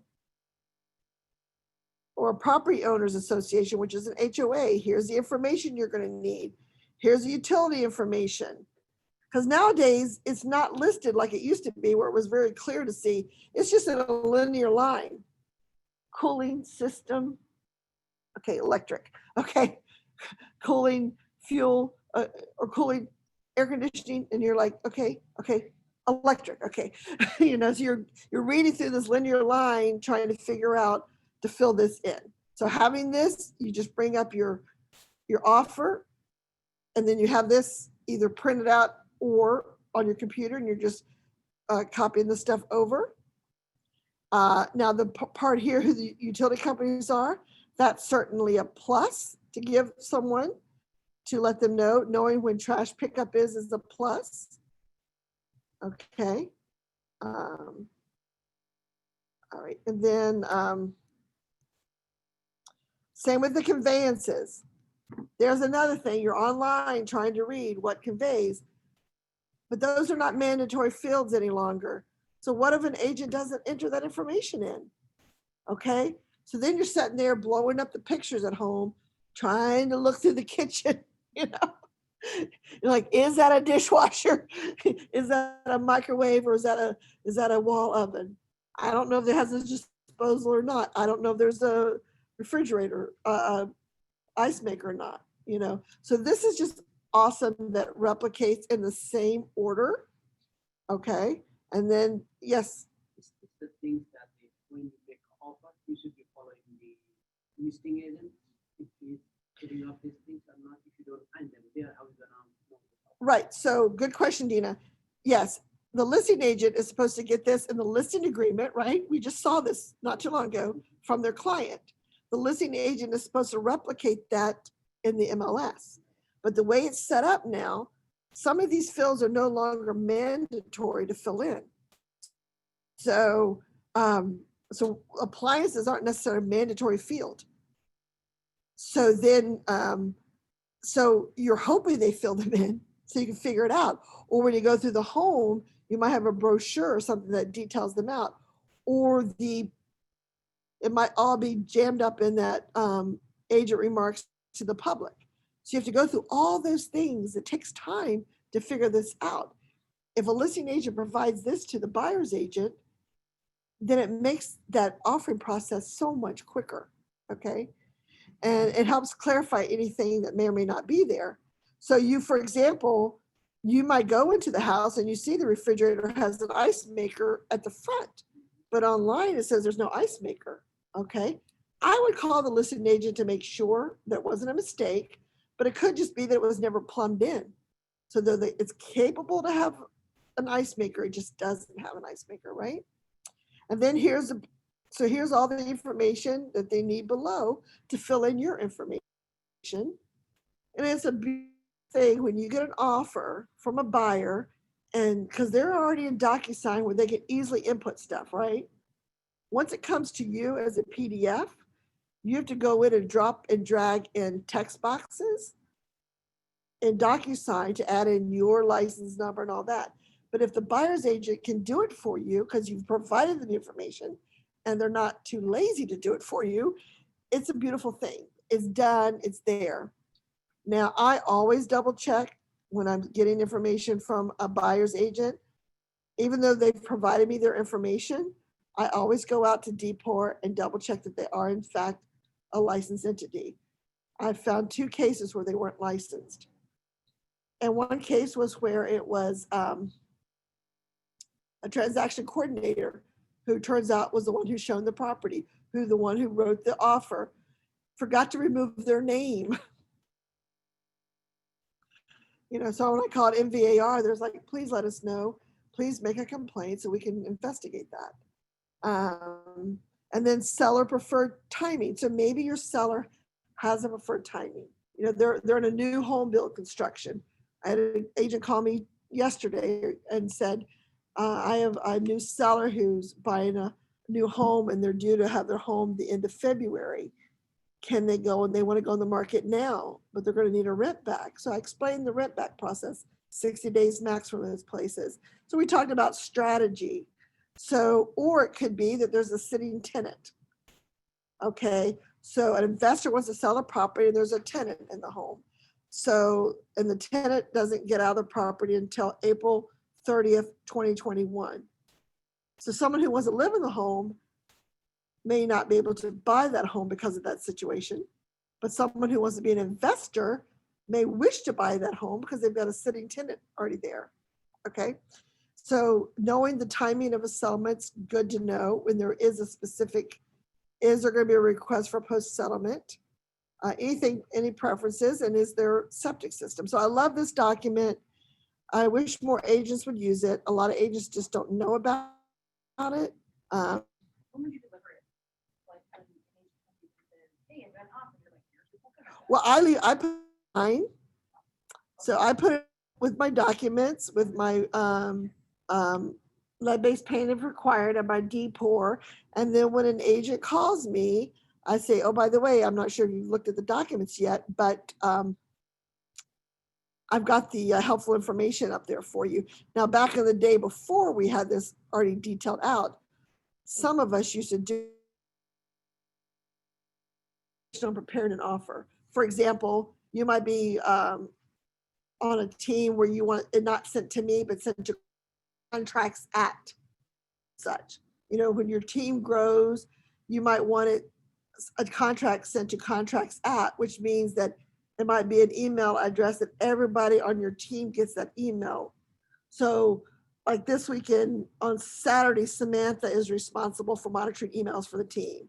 And then on Sunday it's Litu, okay? And Monday is Musafa. So you have days on team sometimes where you are the one responsible to monitor that email and answer questions. That means that not everyone's working every day, you know, like most of the rest of us do. Yes. Basically, is information for making an offer optional. Yes. One for responsibility for listing as a. Yes, We it's can do it for as a, we can show standard quality. We can put all information. And anyone can interested for buying this house. He can take all information here easily.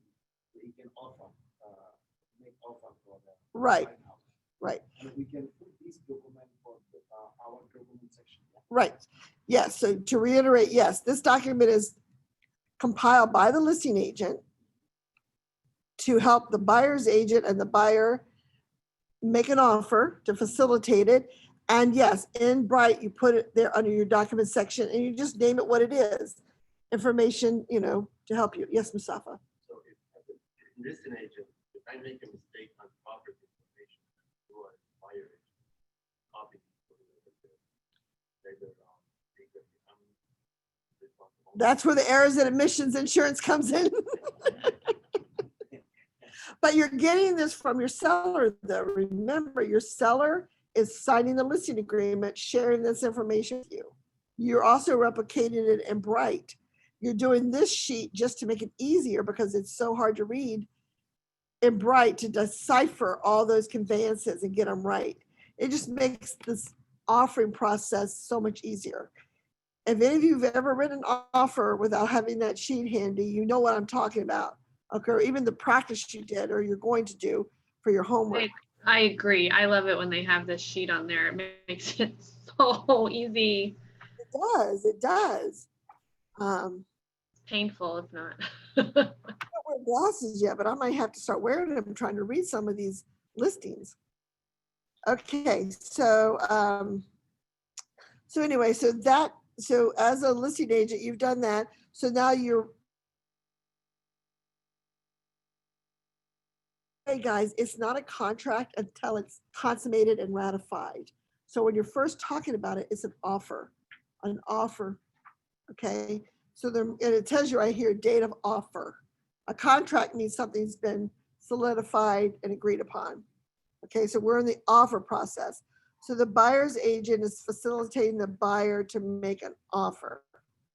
The listing agent is an awesome KW United listing agent who's gone to boot camp and has gotten their legal names and they've used that information sheet. So you guys are plugging in the seller's names appropriately. And again, if it's on that information sheet, if it is an estate, that's where you can convey that information as well. The seller is the estate of Deborah A. Roof, but here's the people who have the right to sign it, okay? And then as you proceed down here, who represents the listing, you know? So United Falls represents the listing agent and Kingston is the, okay? So you check the box. I would say about half the offers I've reviewed in my 19 years with Steve, probably more than half, this section is missed. They just don't check it. Check the buyer. If you have a buyer's agreement and you represent the buyer, then you need to check that you're representing the buyer. All these little things don't matter till it matters, and it matters when you go before a judge. Okay? So now we've got the real property. Remember, it's the real property. It's the land, it's the home. It's not the tractor. It's not the lawnmower. It's not the mirrors on the wall. It's only the property that we're discussing here. And now this is where my buyer and seller are the only people involved here, okay? So then, just like with our listing agreement, you guys went out and you looked at the tax record. If there's a lot, if there's a section, if there's a subdivision, if there's a parking spot, okay? County municipality, you want to fill all that in. If they provide that information sheet for you, it's there. If not, you get it from the tax record. So what I do is I pull the tax record up. So I've got my Command DocuSign open, and then I have my Bright open. I have the listing open, and I have the tax record open, okay? I download all my documents. So they're PDFs that I will upload into my DocuSign, okay? And when you go to command class, you hear more about that. And then I cut and paste. So if the agent hasn't provided me that information sheet, then from the tax record, I go out, copy, and come over and paste in, whether I'm using my mouse, the keys, or there's 3 ways to cut and paste. No matter what way you want to do it, it's better if you cut and paste than try to type it in. More likely you'll make a mistake trying to type that information in, okay? And then I fill that in, and then you start going down to the price and financing. So let me back up a little bit. You're setting up your computer, whether your client's there with you at that particular moment or not, and you're starting to prepare yourself to make an offer. So you've read the listing online, okay? And I mean, you guys need to read through it. Read the agent-to-agent notes, read what it says to the public, if they're different. And by the way, they should be different. If you have nothing to convey to an agent, then don't replicate what it says to the public. In the old MLS system, you had 400 characters for each, okay? One was agent to agent and one was agent to public. And when you pulled a full listing, the agent only saw the agent to agent, okay? So what agents would do, they would write a phrase for the agent to public, and then they would copy it into agent to agent. The old MLS required that something be in that field. But having a duplicate of the information was ridiculous. It would have sufficed to say NA up there, and it would have accepted it.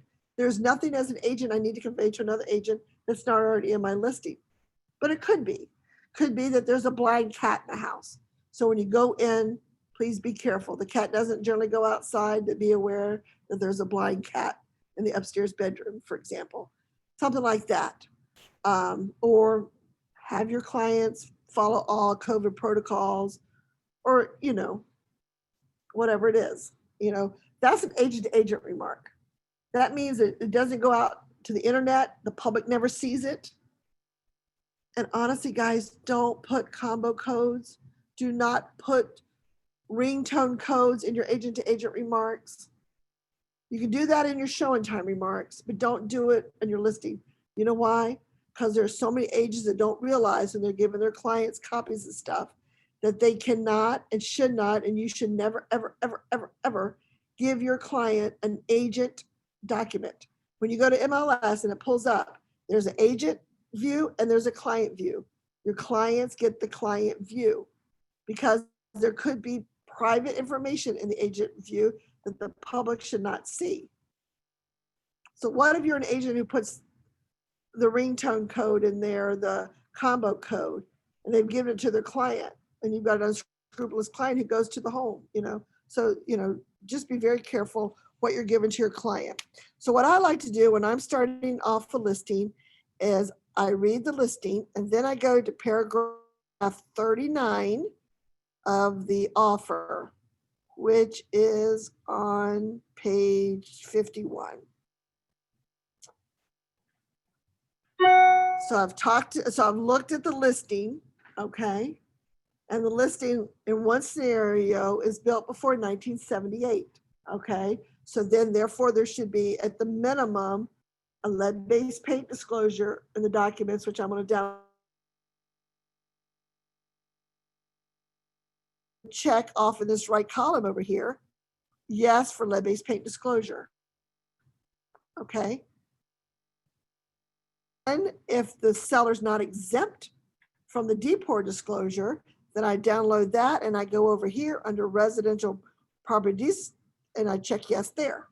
And those two documents are downloaded from the seller as a PDF uploaded into your DocuSign and becomes part of your buyer's offer, okay?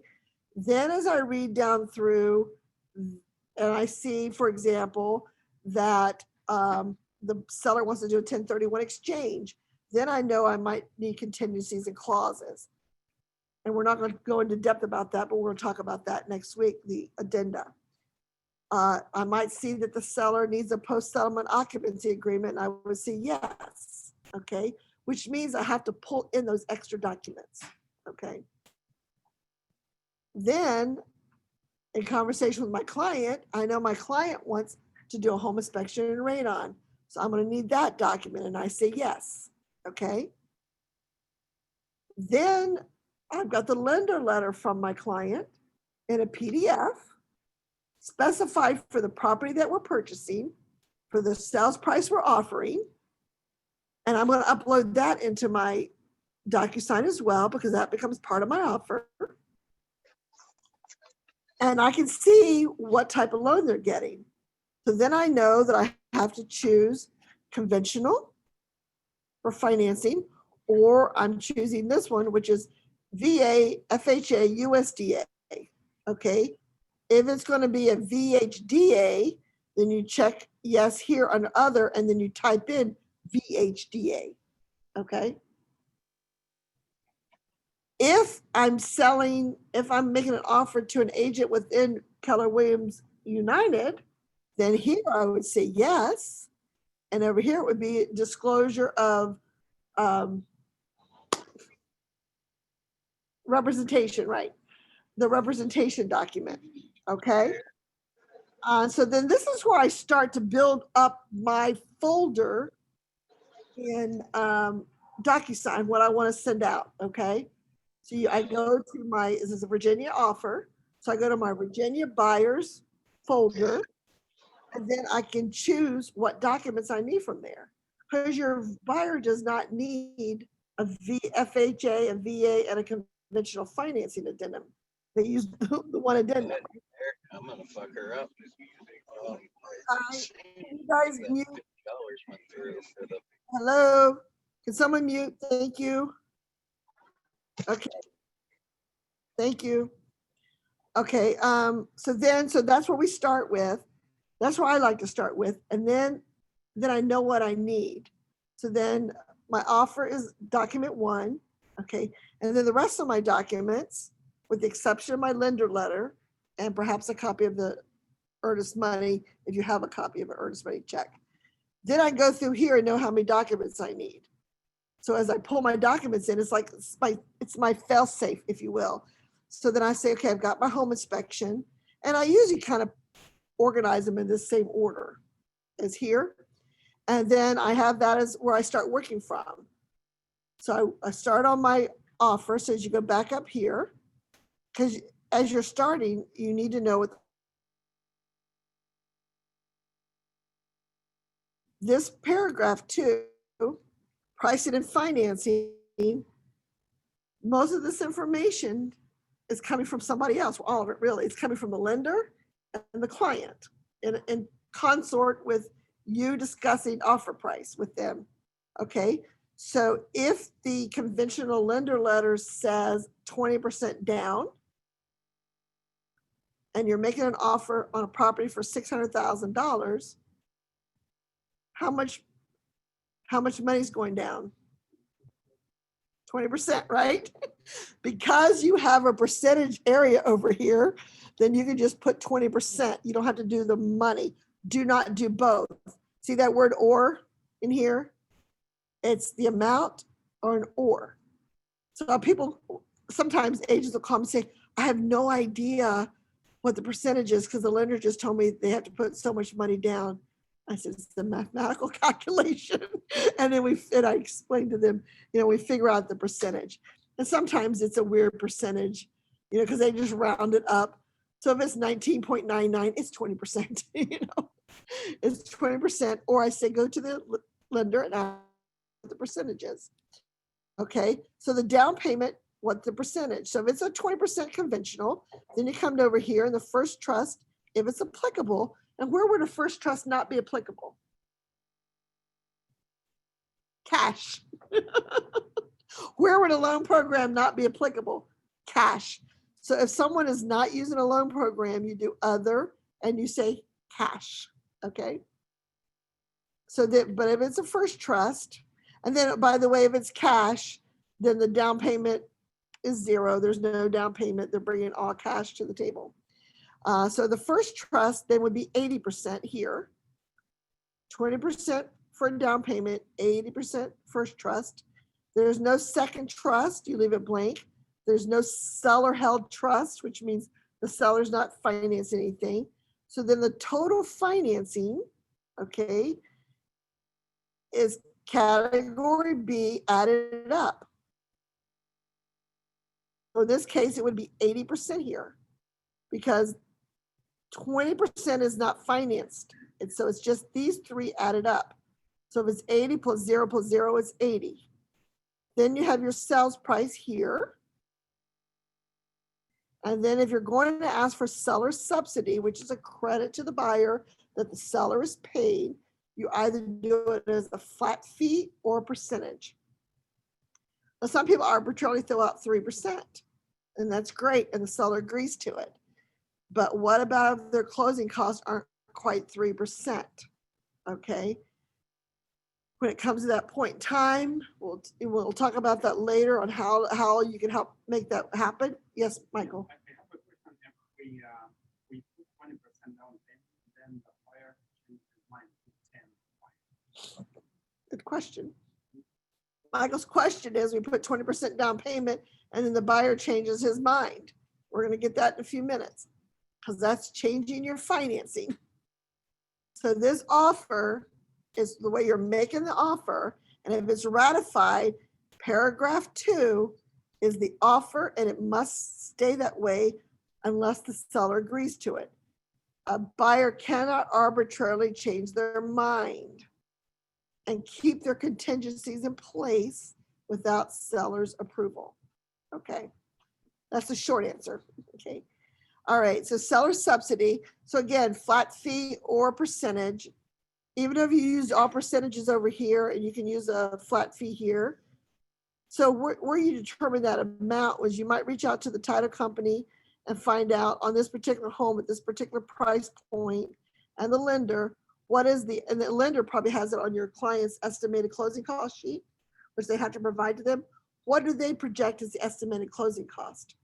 And what is that percentage of based on the price point of the house? So if you're going to use percentages, I would use the projected what the lender's using or a flat fee that's near that amount of money. Okay. So financing. Can I ask you a question? Sorry, Debbie. Go ahead. So if, let's say, if there is some seller subsidy, so let's say there's some 1,000 as a credit to the buyer, right? Are you going to put on total financing still 80% or, you know what I mean? Or let's say 2% as buyer credit. Are you going to put on total financing still 80% or you are going to put 78%? Paragraph C, seller subsidy has nothing to do with paragraph B. Paragraph B is still 80% conventional because your loan, the price of your home, you're going to spend more closing than the home because of your closing cost, your insurance, your prepaid taxes, your HOA. That's what your closing costs are, those items. Condo fees, HOA, taxes, insurance, depends on the time of year you're closing, whether they collect 2 months or 4 months worth of those items. So seller, paragraph C has nothing to do with paragraph B.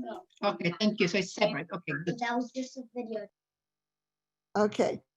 All right. So now contingency and application contract is or is not on financing. Up above in paragraph 2, we stated what type of financing. Paragraph D, we're going to claim that I could be getting conventional financing, but I could say I'm not contingent upon financing. Okay, because I want to get a loan because money's cheap, but I can buy the house without a loan if I chose to. But money's cheap right now, 3%. So I'm going to go ahead and get a conventional financing. I might be putting 40% down, financing 60%, but I'm not going to be contingent upon financing. Okay. But if your lender says you have to be contingent upon financing because you can't pay cash, then yes, you're contingent upon financing.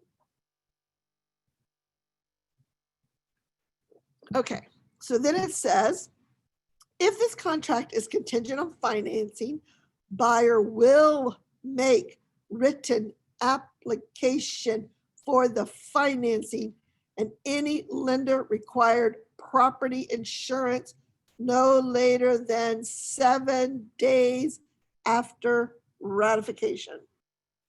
7 days, people. You as a buyer's agent must be in the camp with your buyer. Even before you make an offer with your buyer, you need to show them what the contract is to begin with. Your buyer should not see this contract, what a contract is in Virginia, on the day they're making an offer, unless they just became your buyer that minute. When you sign a buyer's agreement, you should also give them a sample of the contract and explain these paragraphs to them. Okay, because when they get in a multiple offer situation and you're at an open house on Sunday and they said all offers must be in by 8 p.m. tonight, and your buyer has never reviewed this, you can't ask them to sign this. They have to know why they're signing these paragraphs. So then you're going to have to take time to explain to your buyer what this is about, okay? And nor should you allow a buyer to blankly sign something without knowing what they're getting into. So as best you can, give your buyer a sample copy and go over it with them. Maybe not the day you sign the buyer's agreement because you've already gone through all that, but give it to them to read and then say, let's get together, and spend about a half hour and I'll answer your questions and go over with you kind of bullet point what the offer says. Because when we get ready to make an offer, it may be in a situation where we have a time frame. You really love that house in that neighborhood, and therefore we have to get it done quickly. And we want to make sure you understand what you're signing, okay? So here, 7 days means that they have to have insurance. So when you're working, especially with a new buyer who's never owned a home, and maybe they've lived with relatives or family members that never have had tenant insurance, okay? So they may not be familiar. Think about the kid I told you about the other day, 37 years old.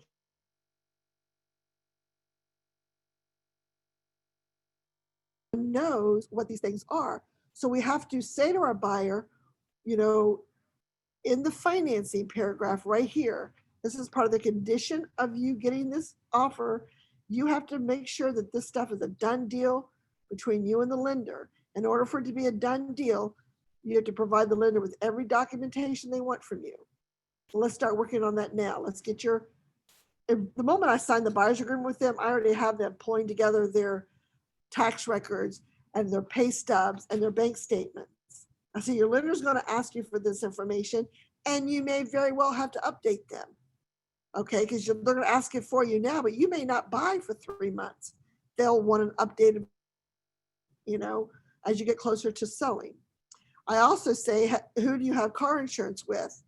Do you have life insurance or any other type of insurance policy? If not, here's a couple companies that I'm aware of and other people in my office know, but feel free to go out to the internet and look at any company, but just know that once we make an offer, you have to solidify that insurance within the first 7 days following ratification. And those are straight days. So if we ratify on a Friday, that means Saturday, Sunday, Monday, Tuesday, Wednesday, Thursday, Friday. That means Saturday and Sunday, they probably won't be able to reach out to, and then they've got their work day ahead of them, their work week ahead of them. And they have to have that conversation. So as much as they can do that ahead of time is best and kind of know. Now, an insurance company cannot give them a definitive answer until they know the property address. Okay. And then then the property address and where it locates comes to play. But having a relationship on if I get homeowners insurance with you and I have car in my car, what type of actions do I get? You know, those are things they're looking for, you know, or can they be insured with somebody? So they need to get that in place. Okay, buyer grants permission for cooperating broker and the lender to disclose to the listing broker and seller general information available about the progress of the loan application and loan approval process. And seller agrees to comply with reasonable lender requirements. So when you as a listing agent call up, because you got a lender letter, okay, and here it is 10 days post ratification, and you haven't heard from an appraiser yet. Now, it's been a busy market, so maybe, you know, they're going to call in a day or two, because generally the appraiser will call the listing agent to get access to the home, because the listing agent has to let the seller know, right? So here it is, 10 days post ratification, and you call the lender and say, hey, you know, I'm Debbie Roof, and I'm selling working with the sellers for 1234 Main Street, and I haven't heard from your appraiser yet. So I just want to, you know, confirm with you that your buyer has actually made full loan application. And you're like, hello, are you still there with me? You know, and all of a sudden they're like, we're still.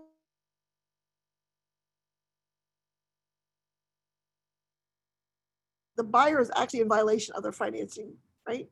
Because it says within 7 days. That's when you have a conversation with the buyer's agent and say, I don't know if you're aware or not, but your buyer has not completed their financing. My seller would still like to work with you, but we need, we need to come to some agreement here, okay? Because they have actually violated that clause.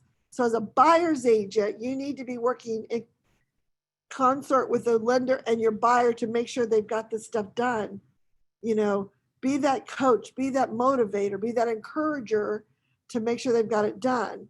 What I do is I call up the lender after day 4 and say, hey, by the way, do you have everything you need from the buyer? If you need me to help push from my end, I'll be glad to. Yeah. They haven't got me their insurance information yet. So I call the buyer up. Hey, Mr. and Mrs. Buyer, you haven't got insurance information to the lender yet. Well, we have 7 days. You do. I just want to make sure you're working on it. Have you actually made contact with anyone? Well, the baby's been sick. I can't do it from work. I understand that. I need you to take time to do this. This is part, and you as agents need to explain this to your client. This is part of your contractual agreement. This is a contract that everyone's agreed upon and signed and made ratified, okay? So that's your way you're encouraging your buyers. I can tell you that most agents out there do not know what this paragraph says, and many lenders. A couple months ago, an agent contacted me and said, the lender will not answer my questions. They will not tell me if the insurance has been done and the appraisal has been ordered. I said, go to page 1 of the offer and send that to the lender. And the lender has it already because the lender receives a copy of the contract. But I said, and then highlight paragraph D to them. The buyer is giving permission simply by signing this offer for the lender to say, yes, it's not in detail how much the insurance costs. Yes, it's been ordered. Yes, the appraisal has been ordered. Yes, their financing application has been done. Yes. Okay. Okay, then we go on to deposit. Now, the deposit is an earnest money deposit. Okay, so there's several schools of thought going on out there. I can't say that I don't disagree with it because, we were so used to just putting checks out there. And years ago, we didn't have all this fraud, all this to the extent we do now, with electronic media and stuff like that. So the old school would be your buyer would write a check, what their earnest money deposit would be to the title company. and then give it to the agent. The agent would then send it via fax or email. Yeah, back in the days with faxing to the listing agent. Okay. Their account numbers on there, their home addresses on there. So if you get an earnest money deposit where that's been redacted and crossed through, that's okay. Okay. Someone like me, I haven't had checks for over 20 years. Okay. I'm going to do a wire. In the days when, wires weren't as easy, I may go get a cashier's check, but I'm going to do a wire to the title company. So it's not unheard of that you will not see an earnest money check coming through, and that's okay. So what they do here, because right here they've amended the language to say check or bank wire. So if it's a bank wire, there's no physical check for you attached to the offer. So you put a check mark here, and let's say I'm going to put down $10,000.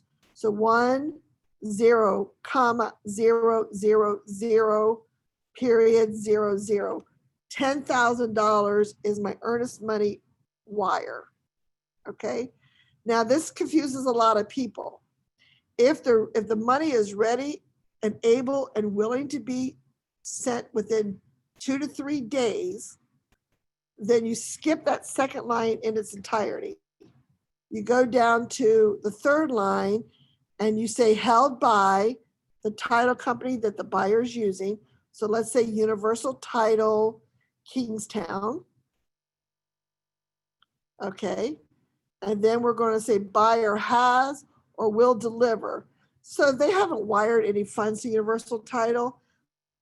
Check the second one, deliver within at the most 3 days. Okay. When it came to checks, we always had a policy was 48 or you're late, because the law says you have 5 banking days or business days. Sunday is the only day of the week that's not a banking or business day. So when it comes to checking, Saturday counts. But your office isn't open on Saturday, right?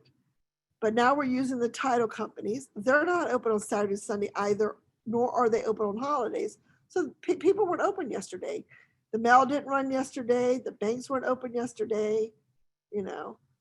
How many people checked their mailbox yesterday? I kept waiting for my dad to say, does anyone check the mailbox? No, it's a holiday, But so anyway, so it's not available. Let's say it's in a money market that they need to move it over. All of a sudden they decided to buy. A place came up in the neighborhood they really wanted. They've been encouraged by a family member to, hey, you guys, it's time for you guys to buy. Okay.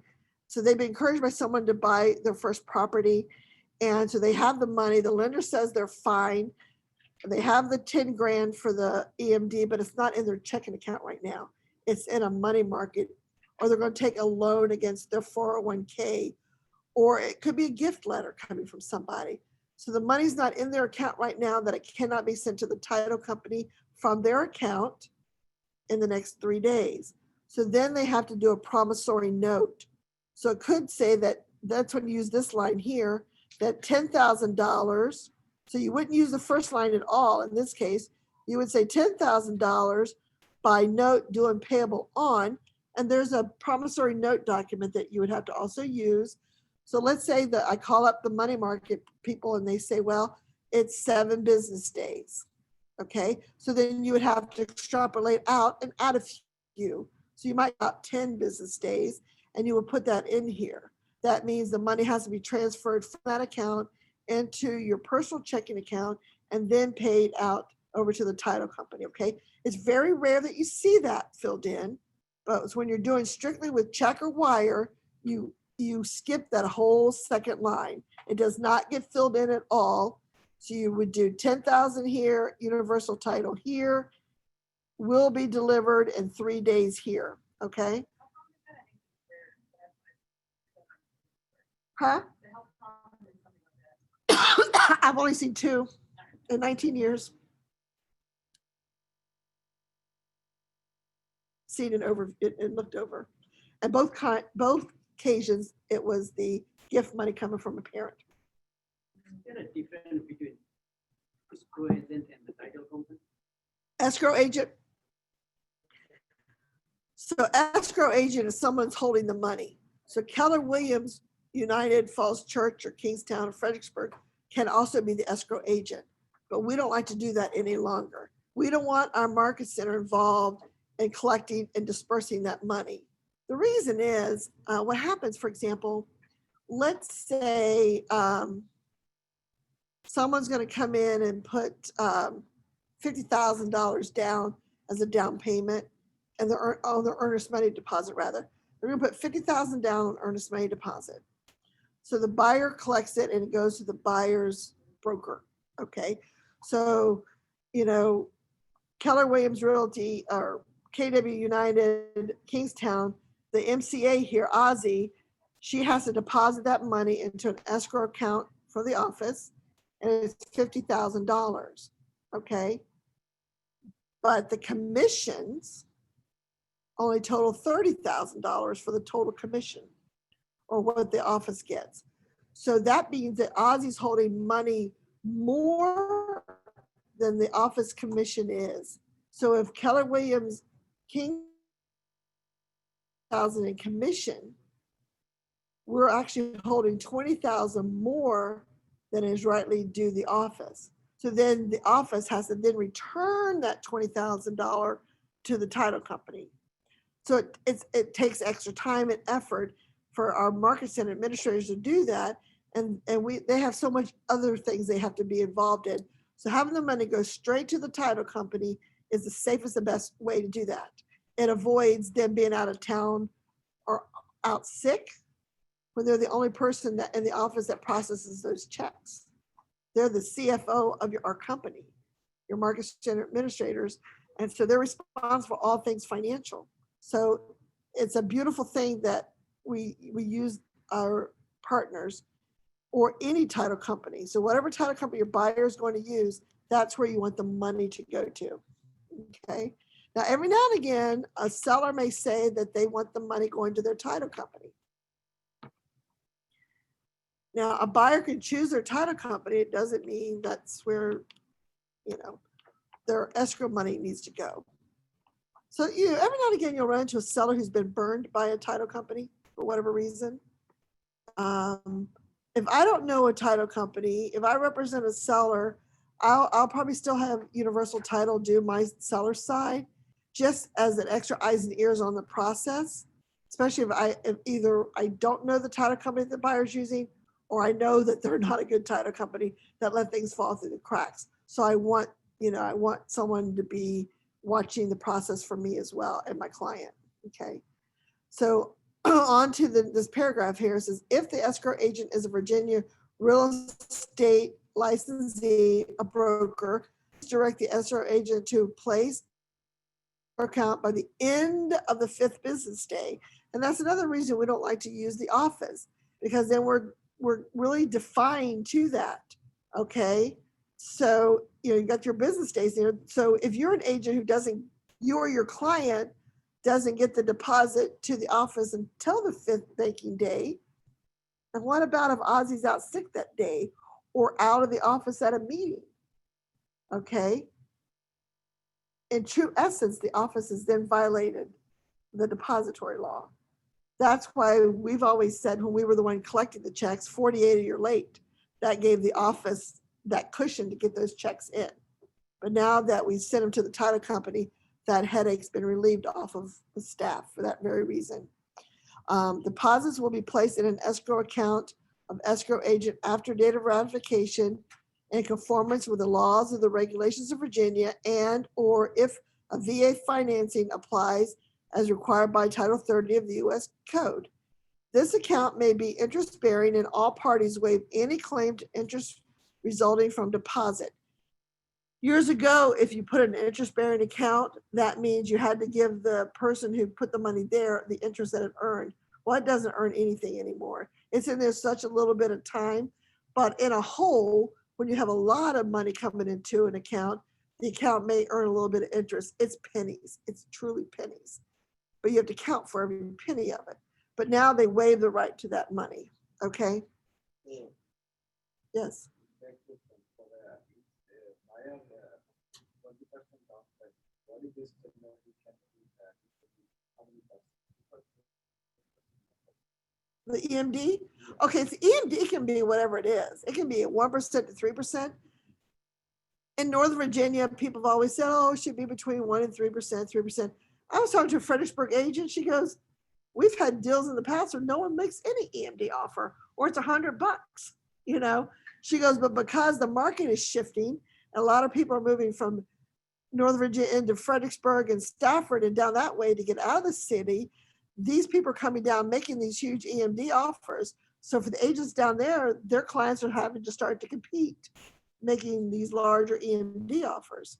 Because I was reviewing a contract and I called the agent. I'm like, you don't have an EMD? She goes, yeah, we're not doing one. I'm like, what? You know? I said, yeah, there is no requirement, but really? You know? And so it can happen. So anyway, so all parties have agreed in writing as to the, okay, I'm sorry, back up. This account may be interest bearing. No one gets interest. Deposits will be held in escrow until, number one, credit towards sale price at settlement. So it's the buyer's EMD, it's getting credit to their sales. Number two, all parties have agreed in writing to the disposition.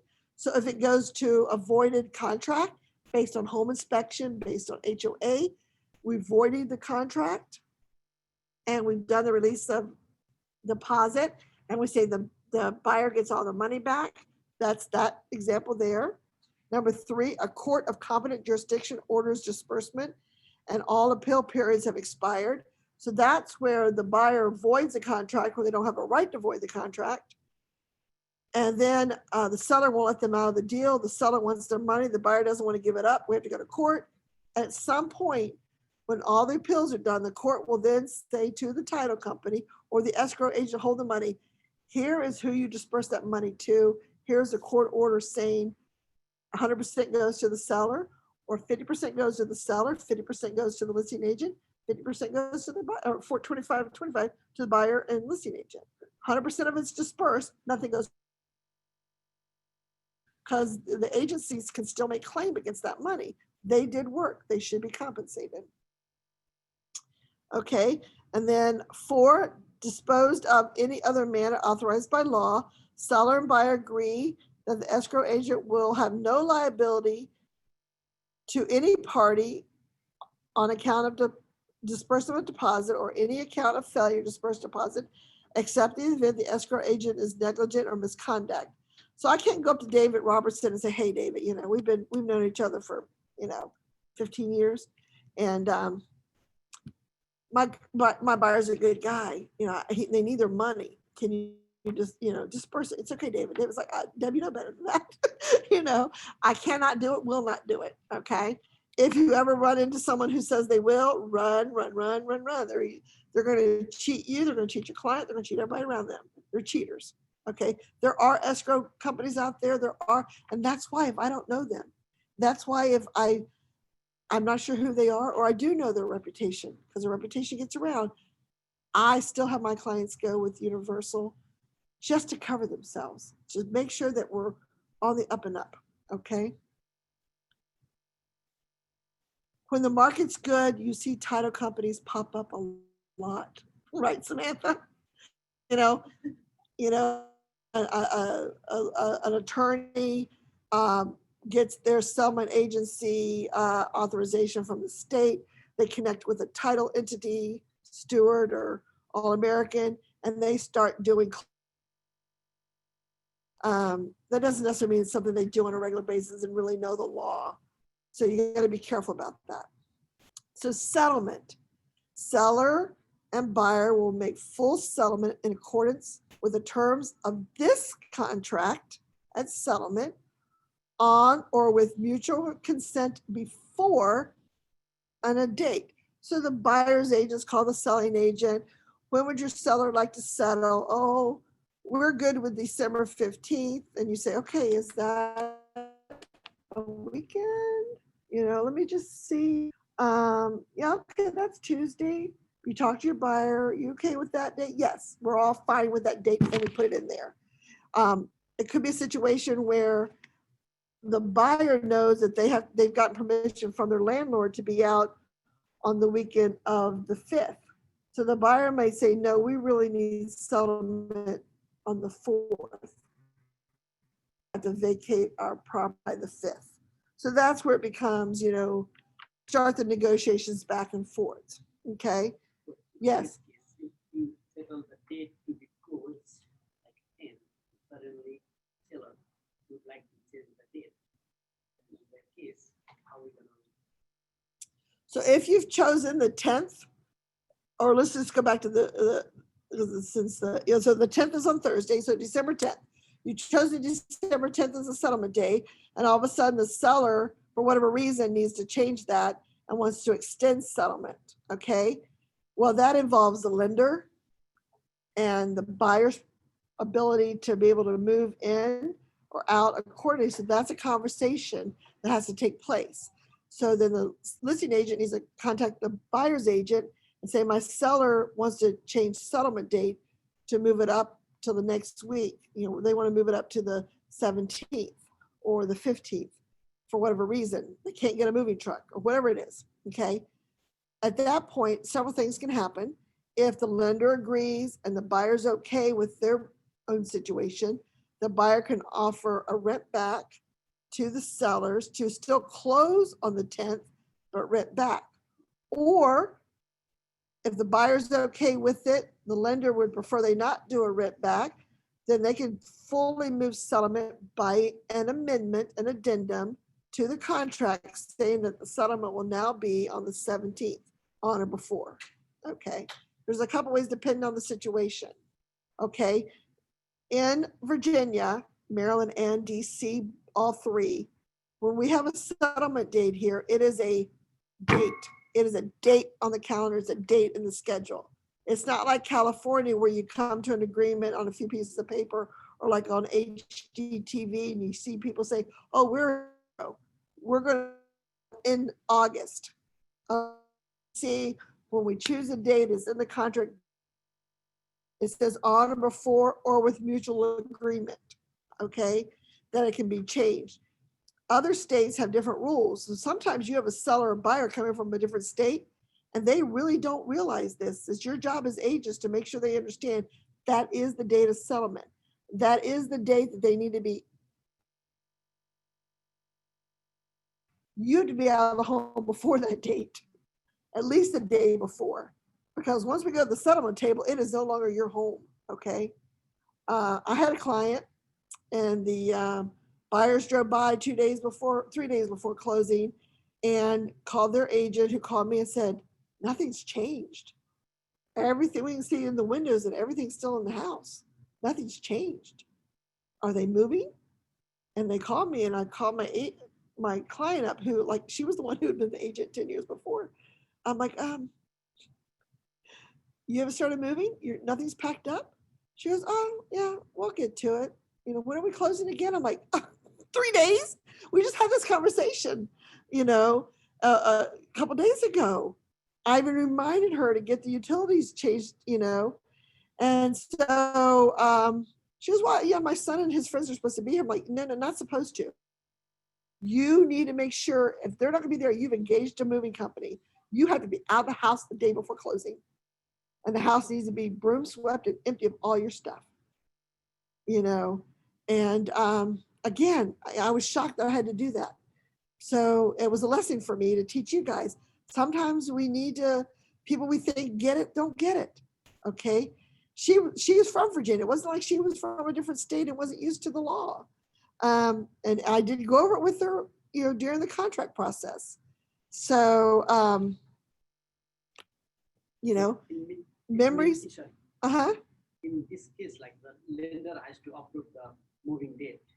Lender has a full rights, and there is something to do with the title company as well, the moving date. Well, the date of settlement is agreed between buyer and seller. Right. So when a buyer makes an offer, if that agent has not discussed, if the buyer's agent has not discussed with the listing agent a settlement date, and they just make an offer without any conversation whatsoever, they put the preferred date in there for their buyer, the lender has to bless that date. The buyer can't say we want to move in 2 weeks. The lender needs 28 days to do the paperwork, okay? And even now, cash deals aren't moving in less than 2 weeks. You know, the market's been so busy that I know Sherry from Universal Title that works in this supports this office. She said even cash deals, don't do a cash deal within 2 weeks without talking to us because they may not close. We may not have it's the people who are doing the title searches, and it trickles down. It's just not the people signing the papers. So your buyer has to work with their lender, works with you to determine when their best closing date is. And until they have a ratified offer, they should not turn in their, if they're in a lease situation, they got to be careful about that too. And then the seller can cross through and say, no, we want this date. And the buyer can come back and say, no, we want this date. And that may cause the deal to fall through because they can't come to a meeting of the minds just on a settlement date, okay? Wants and needs can really break a deal. All things, the money can be good, but the date of closing may not be, okay? So, but it's on or before. So let's say that the seller really would like to leave, you know, on the 10th, but the lender says they need until the 17th of December to get the paperwork done. Well, it says on or before, right? So the buyer's agent, the buyer, and the lender are staying in constant communication. And the buyer's agent might say to the lender, hey, by the way, the seller would really like to close as early as the 10th. If there's any way to get that without the buyer paying rush fees for appraisal, if things go quickly and the appraiser happens to get to the house and we can close before the 17th, please let us know. And then just with a quick addendum or a notice, we can close before that, because this is on or before. We're agreeing a mutual agreement on or before. So we're going to consent to it with an addendum that, yeah, instead of closing on the 17th, we can now close on the 11th or the 10th, for example, or even, you know, earlier in the week, even if it's a day or two earlier. The lender's okay with that, but we've agreed upon it, and we've checked with the title company to make sure they have an opening for those days as well. You know, when you already have the title company, when you make an agreement to close on such and such date, the moment this is ratified, you send it to the lender, the title company, you know, your client gets a full copy, and everyone starts working on it. And then I immediately, I've already talked to no matter what side I'm working with, I've already talked to my client, what's the best time of day for you on that particular day? Well, on Thursday, we have meetings at the office, so I really can't take off Thursday morning, but anytime afternoon I can close. So I said, anytime afternoon, that means you can be at the settlement company by noon? Oh, no, I can leave work by noon. Okay, at 1 o'clock. So 1 o'clock, 1, 2, 3, and 4. That's my options.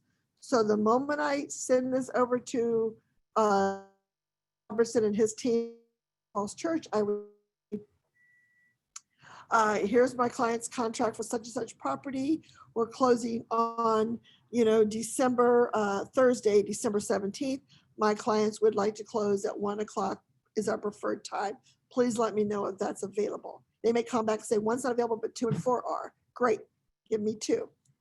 Okay, so that's in their schedule on their record. Now, if we go and make an addendum and close 3 days earlier, we have to make sure they have the availability for us to close 3 days earlier, okay, before we change anything, okay? And if we're doing a split settlement where there's 2 title companies involved, because the buyers are represented by one and the sellers are represented by one, it's really the buyer's side who really needs to make sure that they can go and sign, because they're signing the loan documents and stuff. The seller can sign several days in advance, even a week in advance sometimes, because they're signing the deed and stuff like that, right? So the seller's signatures and their timing is far more flexible than the buyers. The buyers have to go based on their loan package, okay? Deb. Hold on 1 second, online. Okay. Go ahead. I guess what's the timeline? Your buyer says, hey, I want to buy this house. When do you contact the lender versus the other agent to find out what date works best? I guess, like, what's the order? Okay, so her question was, we want to buy this house and who chooses the date? So prior to even going out to looking at homes, your buyer and you and the lender should have had some sort of conversation about like this weekend, I sent the lender a message and said, hey, I'm going out with these buyers and we may make an offer. And he said, okay, great. I'm available, just text me. But I already know what type of loan package they have. And we've already discussed any credits they could take, okay? And we've already discussed the timing that he needs based on that loan package. Can you close within 30 days? Yes or no?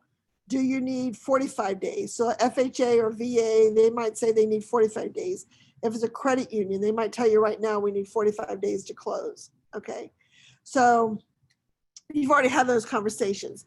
And then your buyers are okay with that and they start planning accordingly. So that's when you start looking at your closing dates according to that, okay? And then again, it's a negotiation. Okay, online, you had a question? It's very similar, but I just wanted to make sure this is before you even put this offer in, correct? Correct. Wow, okay. You know, the moment you start working with a buyer, you really want to be connected with their lender and knowing what their parameters are for their loan program. Mhm. Like if someone is getting a VHDA loan, and now with COVID, see, we've got the COVID factor involved in all this as well. Things are moving a little bit slower. So you've got COVID, you've got a market that's got multiple offers in certain pockets, resources to be tied up.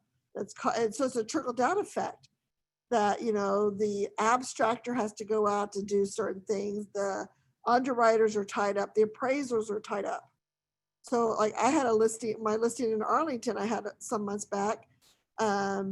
We ratified an offer and that night I got a call from the appraiser to come and see the property. I'm like, okay, you know, and I said, this is unusual, this quick. Well, that buyer already had all their ducks in a row and finalized everything the night before. But what it was is that appraiser was going to be in that neighborhood that next day. And they were from the Ashburn area. Makes sense for him to see both homes on the same day. And since the home was vacant, he thought it was well worth asking right away if he could come early that next day. I'm like, sure, I'll be there to let you in, not a problem. You know, and that was good for us. So things like that can happen. But, you know, this stuff just, as you get used to this, it becomes just becomes part of your repertoire with your clients, knowing where they are financially with their lender, not knowing the details of their finances, but knowing what their parameters are. You know, if my lender says to me, Mr. and Mrs. Smith can make a loan as high as $800,000 and put 20% down, okay, then what's my sales price, right? And then they can, or they're doing FHA and they can get up to 2%, for example, you know, or up to $3,000 in subsidy or something like that. So whatever parameters they're giving me, that's how I'm operating to make an offer, to negotiate. So, and when we get to the home inspection on Tuesday, we'll talk about more about those negotiations. So I'm not going to read this paragraph to you guys, but bottom line, it's bolded for a reason. There's a law that protects buyers. So buyer cannot be forced in any way, shape, or form to go with a different title company than they choose to. Now, oftentimes it's the agent who's choosing the title company for them, unless the buyer has bought and sold a lot and is familiar with the title company and likes them and wants to go with them, or has a family member. Now, if they have a family member at the title company, they need to disclose that, okay, that they're selling where a family member works. But what used to happen, and the MLS and other entities have really cracked down on agents, but agents used to put in the listing that if your buyer went with us, they would get a warranty from XYZ company if they used ABC Settlement Company. Okay. And then when you call the listing agent, say, well, my seller really prefers, you know, ABC Settlement Company. And they are, after all, giving them an XYZ home warranty. And they really prefer it. They prefer it. So that's kind of signaling to everybody to say, oh, if I don't put their settlement company in here, then my client's offer may not even be considered, all things equal. Now, unless you're sitting at that table with them, you won't know that that's what's going on, right? So you go ahead and you put in there ABC settlement company, okay? And your offer gets accepted, it gets ratified. The very next document you send that agent is a one-way notice stating that your client is settling at Universal Title. Because this paragraph strictly says they cannot in any way coerce your agent, your client, from choosing somebody else. Okay, so it's not unethical to do that because this paragraph says no one can do that. But that agent is being covertly that if you don't do what they're asking you, not present your offer, which is a violation, breaking all that. But there's a lot of unscrupulous people out there. Okay, and then on the last paragraph, you designate your title company here. All right, with that, we're right at 1 o'clock. Okay, so we got through page 2 of the contract, yay. That's probably one of the longest parts to really go through and overall most detailed. All right, we'll finish up the contract and start the addenda on Tuesday. So homework, guys, homework. You need to, well, you got your open houses you're still doing. And you need to start working on your contract that you're going to, so you have a buyer that you've done we did not make that homework, but go ahead and do a buyer's agreement for yourself. You've got your listing agreement. You have your listing that some of you've done, some of you haven't. I'm still looking forward to the others to come in. So if you get a call from your coach, I tattled on you today because I was asked to tattle on you today.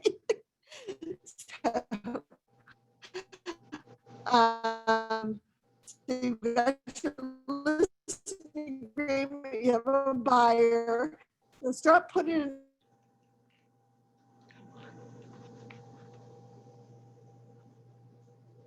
Sorry, Debbie, you're breaking up. I don't know why. I'm sorry. So in Command, you're going to start putting an offer together. This is going to be due on. Sorry. Yes. Are you? We're wrapping up. Okay, because I have a 1 o'clock class. I'm sorry, no one told me. Okay. Okay. I wish they had told me. Yeah. Okay, so we're wrapping up. I'll put the homework in an email because someone else needs this class at 1 o'clock and no one mentioned it to me. Apologize, everyone. Thanks, Debbie. I need to close the room.